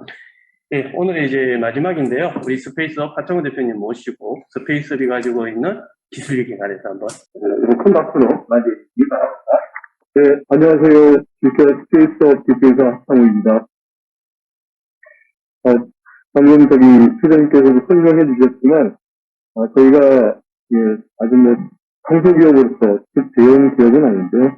강소기업으로서 여러 분야 쪽에 지금 계속 기술 연구를 하고 있고, 특히나, 저희는 다 건축을 전공했는데, 건축과 전자 또는 기계, 이런 걸 접목을 해서 스마트한, 막구종으로 지금 계속적으로, 지속적으로 연구하고 있는 그런 회사입니다.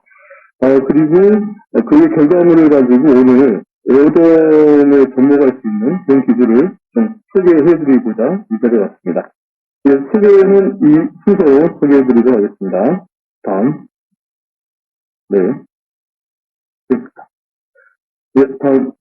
저희 회사는, 지금 스페이스업이고요. 2013년도에 창업을 했습니다. 어찌 보면 앞에 발표하셨던 EMT와 사이가는 굉장히 연역이 오래되신 굉장히 좋은 회사신데요. 저희는 2013년도에 지금 강소기업을 추구하는 그런 회사를 지금 창업을 했었고요. 법인 설립 이후에 좀 전에도 회장께서 좀 소개해 주셨던 것처럼 스마트 막구점을 가지고 신기술 인증과 그리고 도지사님, 강원도지사님 등등의 2017년에는 기술을 가지고 이제 대통령 철사까지 저희가 획득을 했었고요. 2018년도에는 조달청 혁신 시제품, 즉 오늘 소개시켜드리는 제품을 가지고 조달청 혁신 시제품의 인증도 획득을 했습니다. 다음. 지금 생산 능력은 다음과 같습니다. 앞서 회사들이 워낙 대형 회사고 잘하는 회사이기 때문에 저희는 어떤 이런 장비나 규모에 대해서 좀 자랑할 수는 조금 없는데요. 저희도 그에 못지않게 제1공장, 2공장, 그 다음에 1,600평 정도의 생산시설을 보유하고 있습니다. 다음. 저희 회사 설명입니다. 초고등과 막구점으로 전문적으로 생산할 수 있는 그런 생산 설비를 갖추고 있습니다. 다음. 저희가 2013년도에 하면서 꾸준한 연구 과제를 했었는데요. 처음에는 아주 소규모의 창업선도대학이라는 국가 지원 사업을 받아서 창업을 했었고요. 그리고 산학연 첫걸음 기술 개발 사업, 그 다음에 지금도 수행하고 있는 도시건축 연구 사업, 그리고 스마트 음압병실 연구 사업도 했었고요. 그에 따라서 여러 장관님이나 아니면 지도부단체장 또는 대통령까지 표창을 해주셔서 아주 고맙게 그리고 회사를 아주 정실하게 지금 잘 운영하고 있습니다. 다음. 저희가 총 10개 정도 인증이 있습니다. 아까 말씀드렸던 신기술 인증, 성민 인증 등등의 인증을 갖고 있고요. 기술연구소도 보유하고 있어서 꾸준한 연구개발을 지금 하고 있습니다. 다음. 저희 특허는 총 17개 특허를 지금 등록되어 있고 출원 중인 게 2개 정도 있습니다. 여러 가지 특허가 있지만 특히나 오늘 에어돔 세션이니까 에어돔에 관련된 것을 좀 소개를 해드리면 막구조를 장력을 제일 중요한 아까 우리 성민 교수님께서도 말씀하셨던 형상에서 또는 거기에 맞는 초기 장력을 어떻게 유지할 수 있느냐 그리고 시공 후에 어떻게 초기 장력을 특정할 수 있느냐 그거 가지고 저희가 이제 특허를 하나 가지고 있고요. 그 다음에 에어 텐트를 이용해서 음압 장치를 만들어서 음압 장치를 사용할 수 있는 그런 특허도 갖고 있고 거기에 따른 공기 정화 장치 여기는 좀 기기 장치입니다. 이전 기기 장치에 대해서 저희가 특허를 갖고 있고요. 선으로 넘어갔습니다. 그리고 에어 텐트에 관련된 그 다음에 장력을 감시하는 센서가 있는 그런 특허 기술 그리고 이걸 이제 방음벽을 사용할 수 있는 이런 기술 등등을 저희가 총 갖고 있고요. 그리고 막구조물을 형상에서부터 응급균형에서 재단도 해석을 수행할 수 있는 프로그램들 총 11개의 프로그램을 저희가 직접 자체 개발했었고요. 그 프로그램 등록을 11개 정도 갖고 있습니다. 다음. 저희 스마트 음압 병실에 대해서 설명을 드리겠습니다. 저희가 스마트 음압 병실은 저희가 이 막구조 전문회사고 저도 개인적으로 막구조를 전공을 했었고요. 이 막구조를 가지고 어떻게 스마트한 병실을 만들 수 있겠느냐라는 것을 이제 모태로 해서 시작을 했었고요. 핵심은 실내 공기질을 측정하고 또는 확인할 수 있는 그런 기기 장치와 그다음에 공기 정화 시스템에 의해서 내부 공기를 내부에 있는 바이러스가 외부에 유출되지 않게 항상 융합을 유지할 수 있는 융합 생성 기술, 그리고 그 내부에 있는 공기질, 그 다음에 내부의 융합을 IoT를 이용해서 관리자 스마트폰을 전송할 수 있는 기술, 이런 것을 통합적으로 이번에 2018년도에 개발하겠습니다. 그래서 그 기술 개발 결과 음압병실을 이제 공기 에어돔을 가지고 설치를 할 수 있고요. 그런 기술을 저희가 개발했고, 각 시간의 음압을 유지할 수 있는 기술, 그 다음에 실내의 변형점을 측정하고 확인할 수 있는 기술, 그 다음에 좀 전에 말씀드렸던 IoT를 이용해서 내부의 환경을 관리자 스마트폰에 전송할 수 있는 기술, 이런 기술을 지금 구축하게 되었습니다. 그래서 이런 기술을 가지고 한다고 하면, 보관 설치가 용이하고, 사용 소각 처리가 굉장히 간편한 그런 스마트한 음압병실을 이렇게 사용할 수 있게 되겠습니다. 저희가 지금 다들 마스크를 끼시고 여기서 힘들게들 저희 우리나라뿐만 아니라 전 세계적으로 그러는데요. 이 코비드-19 상황. 근데 저희가 2018년도부터 이 스마트 음압병실을 환자부 과제를 통해서 일단 수행하게 됐습니다. 근데 공교롭게도 과제 수행 이후에 2019년도에 저희가 이제 과제가 완료가 됐는데요. 그전에 물론 선행 기술을 계속적으로 저희가 구축하고 있었고요. 그리고 난 다음에 다들 아시다시피 2020년 초에 저희 그러니까 우리나라의 이제 코비드 전 세계적으로 마찬가지로 재유행이 되었었죠. 근데 저희가 이제 그걸 예측한 건 아니고요. 선제적으로 어떻게 연구를 하다 보니까 딱 맞아 떨어지는 그런 기술이 됐었습니다. 그래서 이걸 조달청 혁신 CF에서도 인정해 주셨고, 거기에 따라서 국군 의무사령부를 비롯해서 여러 음압병실을 납품을 하게 되었습니다. 기술 개발의 중요성에 대해서 간단하게 설명드리겠습니다. 다들 아시는 내용이시지만 저희가 이 스마트한 음압병실, 즉 에어돔을 이용한 음압병실을 개발했던 계기는 좀 전에 말씀드렸던 거 외에 보면 15년대 메르스 사태 등등의 것들에 굉장히 피해가 많아요. 사스도 있었고요. 그래서 이 공기 감염병에 의해서 많은 피해가 있었고, 이거를 격리하는 수용시설을 만들다 보니까 한정실당 한 2억 정도의 구축 비용이 발생이 됐습니다. 근데 저희는 이 막구조를 좀 시공하고 또 막구조를 전공하는 입장으로서 간편하게 스마트한 음압병실을 어떻게 구축할 수 있느냐, 그게 차관점을 가지고 2018년도부터 이제 개발을 하게 되었었고요. 그래서 기술 개발은 이제 기후변화에 따라서 간병이 증가하고 의료 방역에 필요한 임시 공간이 좀 필요했었고요. 그리고 이제 현재의 격리병실은 환자 수는 굉장히 제한적입니다. 그 구축 비용도 좀 전에 말씀드렸던 것처럼 2억에 4억 정도 구축 비용이 발생되다 보니까 갑작스러운 공기전염병이 확산이 됐을 때 대응하기가 굉장히 어렵고 선구축을 해야 되다 보니 많은 예산이 들어가기 때문에 이게 공기막을 이용하면 굉장히 좋겠다라는 기술적 타관을 가지고 이제 시작을 했었고요.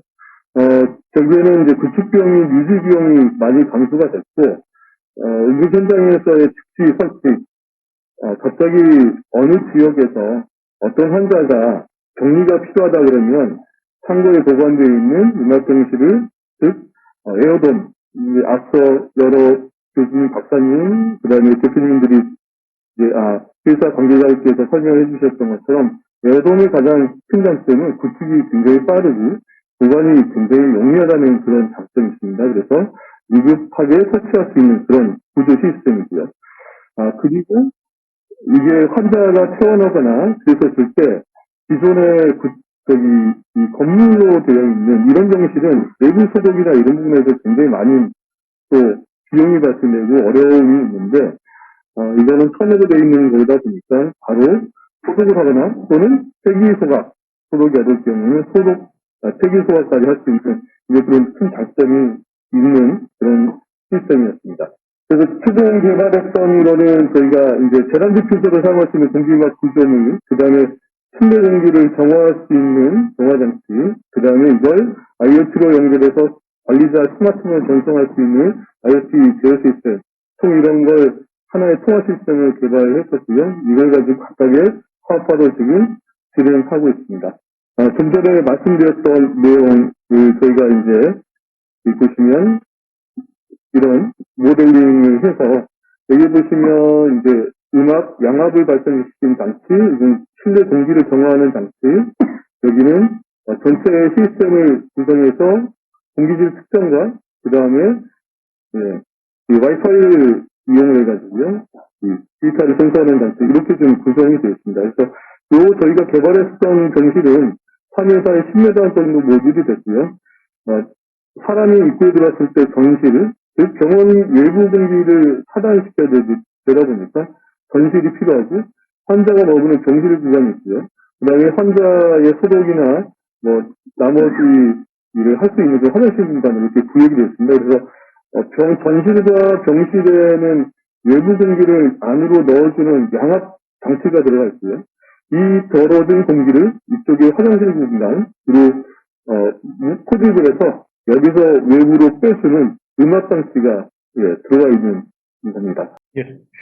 기술 개발 내용에 대해서 기술에 대해서 좀 설명을 구체적으로 조금 드리는 시간을 갖도록 하겠습니다. 저희가 아까 말씀드렸던 전체적인 그런 통화 시스템을 구현하기 위해서 일단 가장 중요했던 게 오염된 내부 공기가 어떻게 내부에서 순환이 되고 언제 밖으로 나가야 되는지를 저희가 CFD 기류 해석을 했습니다. 그래서 여러 가지 케이스를 좀 했었는데요. 보면 이제 제가 아까 잘못 말했네요. 3m에 10m의 저희 모듈 규모를 가지고 저희가 해석을 했는데요. 먼저 여러 케이스 중에 이제 기류 해석을, 즉 전실에서, 즉 병실에서 양압이 들어왔을 때, 즉 외부 공기가 걸러진 외부 공기가 들어왔을 때, 그리고 이쪽에 화장실 공간 쪽으로 오염된 공기가 나갔을 때 얼마큼 순환이 될 수 있느냐. 즉 저희가 각 실간에 우리 음압병실 설치 기준에 보면 마이너스 2.5 파스칼 정도의 음압을 두게 되어 있습니다. 근데 저희는 마이너스 5 파스칼 정도의 음압을 유지를 시키기 위한 목표를 갖고 했는데요. 이 들어온 양압이 여기 상부에 있는 댐퍼를 통해서 병실, 그 다음에 여기 있는 상부의 댐퍼를 통해서 화장실, 그리고 화장실에서 외부로 공기가 유출되는, 그래서 기류 해석을 통해서 보시면 됐고요. 그 다음에 내부에 이런 공간에서 지금 남아있는 지금 오래된 공기의 나이를 가지고 어떻게 그러면 토출을 또 시킬 거냐. 그래서 보시는 바와 같이 이렇게 해석을 통해서 가장 적정한 댐퍼의 위치, 댐퍼의 크기를 저희가 산정을 했고요. 공간의 이 크기에 맞춰서 양압하고 음압의 이 압력, 속도 이런 것을 저희가 산정할 수 있었습니다. 그리고 이제 저희가 이 에어 텐트, 즉 에어돔을 공기막 구조를 하기 위해서 KDC 41 코드를 적용해서 해석을 했는데요. 보시면 초기화 중, 즉 서울 지역 기준으로 해석을 통했습니다. 적설화 중은 0.5 kPa, 그다음에 서울 기준 26m/s 이걸로 해석을 했었는데, 이 초기 하중, 초기 리압을 지금 글씨를 잘 보시는 분이 있지만 30kPa 정도였습니다. 즉 0.3바 정도의 압력을 집어넣어서 이런 적설과 이런 풍화 중에 견디도록 지금 설계를 했었고요. 그래서 이제 다음을 보여주시면 보시는 하시는 공학자들은 다 아시는 이런 게 지금 나오게 됐습니다. 그래서 거기에 가장 안정적인 0.3바 내압을 가지고 공기 튜브를 형성했을 때 적설하중과 서울 지역의 적설하중과 풍화중을 다 만족할 수 있는 그런 튜브의 크기, 즉 튜브의 크기는 200mm 정도의 지름을 갖고 있는 걸로 지금 산정을 했었습니다. 다음. 그리고 이제 내부에 공기를 좀 걸러주고 유지시켜주는 이런 공기청정 기계도 저희가 설계를 했는데요. 물론 저희 독단적으로 건축을 전공한 사람이 할 수는 없지만 기계를 전공하신 분들과 협업을 통해서 이런 것을 설계를 할 수 있었습니다. 그래서 이 내부에는 이제 이 헤파 필터가 들어가 있고 UV 램프가 들어왔습니다. 근데 다들 좀 아시다시피 UV 램프가 공기를 깨끗하게 살균을 시켜주지만 UV 램프 조사량이 많아지면 오존의 농도가 높아지고 이게 인체에 많은 해가 되는 걸 아실 수 있을 거예요. 그래서 여기 내부 아까 보시면 여기 이제 공기질을 측정하는 장치가 있고 내부 공기가 오염이 됐을 때 UV 조사량을 조정을 해서 가장 최적의 공기를 살균할 수 있는 그런 시스템이 지금 되어 있습니다. 다음. 저희가 이제 제작했었던 이거고요. 이거는 이제 공기 튜브 타입이 아닌 공기 이중 격제 타입입니다. 그래서 아까 앞서 많은 분들이 설명하셨던 것처럼 여러 가지 공기막 구조 시스템이 있는데, 저희가 처음에는 공기 튜브의 기주를 가지고 사용했던 방식을 사용했고, 여기는 이 벽체, 지붕, 이게 150mm 두께를 갖고 있는 이중 공기막 시스템을 지금 했었고요.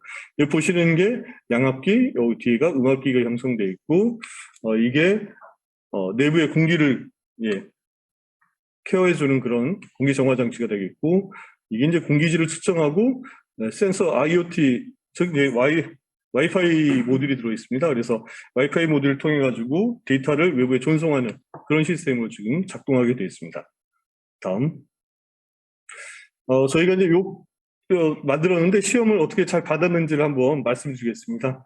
일단 구조물 내부하고 유지 설치 시간 같은 경우에도 저희가 이제 이렇게 했었고요. 표준 인증 기준은 감염병 예방 및 관리에 관한 시행 규칙에 보면 각 시간에 마이너스 2.5파스칼 정도를 유지를 하게 되어 있습니다. 근데 저희는 5파스칼 정도, 전 세계적으로는 호주에서 5파스칼 정도 유지되는 그런 시스템을 갖고 있는데 저희도 그걸 목표로 삼고 이렇게 개발을 했었고요. 다음.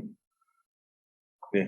그리고 이제 이 공기청정 능력 필터를 시험을 했는데 저희가 헤파 필터를 사용해서 표준 인증 기준은 여기에는 없더라고요. 그래서 일본의 성능 수준은 0.3 마이크론 입자가 99% 이상이 걸러지는 건데 저희는 99.996% 정도로 이런 필터가 구현이 됐습니다. 다음. 그리고 이제 송풍량 제어, 송풍량 제어를 이렇게 정석으로 제어할 수 있는 그런 것도 시험을 했었고요. 다음.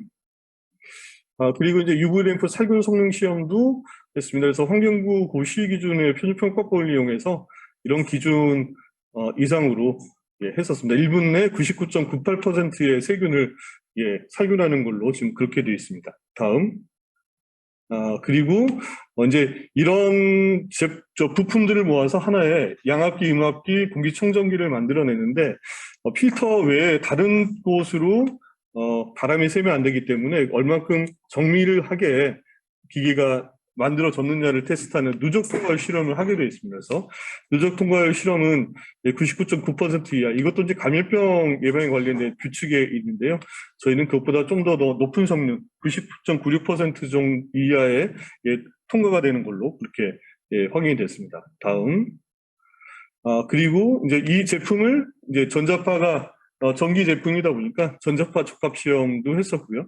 그 다음에 이제 방송통신기자재 이걸 이제 KC 인증도 받아야지 이런 제품을 사용할 수 있습니다. 그래서 이제 KC 인증도 받았습니다. 다음. 적용 사례는 저희가 이제 몇 번의 적용 사례를 보여드리도록 하겠습니다. 다음. 네. 이렇게 지금 이제 소규모로 설치를 했었고요. 공기막 구조, 아까는 굉장히 대형의 에어 텐트를 보셨는데, 이거는 소형의 에어 텐트고, 이런 소형의 에어 텐트를 내부 압을 제어를 하고, 그 다음에 여기에 있는 이 공기 골조, 내압을 제어하는 시스템을 저희가 이제 개발해서 가지고 있기 때문에, 이런 걸 아까 보여드렸던 그런 대형 텐트에도 충분히 적용할 수 있고, 특히나 바람이 실시간으로 변화되고 눈이 왔을 때 실시간으로 바뀌는 경우에 어떻게 여기 압력이 형성이 되고 이 압력을 어떤 식으로 변화시켜야지만 이 구조물이 무너지지 않고 유지할 수 있느냐, 이제 그런 것들은 저희가 꾸준히 개발했었고 그런 걸 이제 소형화에 일단 접목을 시켰던 그런 겁니다. 네, 이상으로 저희 스페이스업이 가지고 있는 공기막 구조, 특히나 공기를 정화하고 이런 걸 어떻게 관리자한테 유지 보수할 수 있는 알람을 보내주느냐, 이런 보유 기술에 대해서 설명드렸습니다. 감사합니다. 네, 감사합니다. 방금 이 스페이스업 하창우 대표이사님께서 스페이스업이 가지고 있는 기술에 관해서 말씀을 해주셨습니다. 여러분 깜짝 놀라셨죠? 저도 방금 우리 코비드-19, 코로나19의 환자 치료 또는 감염 여부를 판단하기 위한 또 음압병동이라는 것은 압력이 서로 다르게 한 구조물을 설치해서 내부의 균이 외부로 나가는 걸 막아주는 그런 건물을 음압병동, 음압을 이용한 병실, 또 병치료실 이렇게 보시면 되는데 그것을 이 공간 구조물로 또 응용을 하셔가지고 국가로부터 기술 보호도 받은 훌륭한 기술을 가지고 있는 기업입니다. 여러분 말씀해 주신 우리 하창호 대표님께 다시 한번 큰 박수 부탁드리겠습니다. 국민들과 함께하는 대한민국의 건축, 또한 국민들과 함께하는 공기막 구조물, 저희들 한국공간구조학회와 또 대한건축학회, 그리고 오늘 참여하신 주식회 TNT, 주식회사 타이가, 그리고 주식회사 스페이스업을 비롯한 작지만 강한 기업들이 이러한 건축 문화를 이끌어갈 것입니다. 여러분들 예전에 우리 여기 있는 기업들, 특히 타이거를 중심으로 하고 한 기업들이 월드컵 경기장을 시작으로 해서 우리나라에서는 막구점이 시작이 되었습니다. 그다음에 고척돔, 스카이돔과 같은데 야구장, 그리고 여러 이야기가 나왔듯이 환경 처리 시설, 그리고 그리고 소규모의 국민 스포츠 시설 등 다양한 경로를 통해서 활용이 되어져 왔습니다. 이제 우리 한국공간구조학회가 주도가 되어서 기술 개발에 앞장서는 이 공기막 구조물은 한 번 더 국민들 앞에, 국민들 옆으로 더 다가갈 것이고, 이제 여러분들이 살고 계시는 지역에서, 여러분들이 살고 있는 마을에서, 여러분들이 살고 계시는 동네에서 친근하게 만나보실 수 있는 그런 공기막 구조물이 되리라고 생각을 합니다.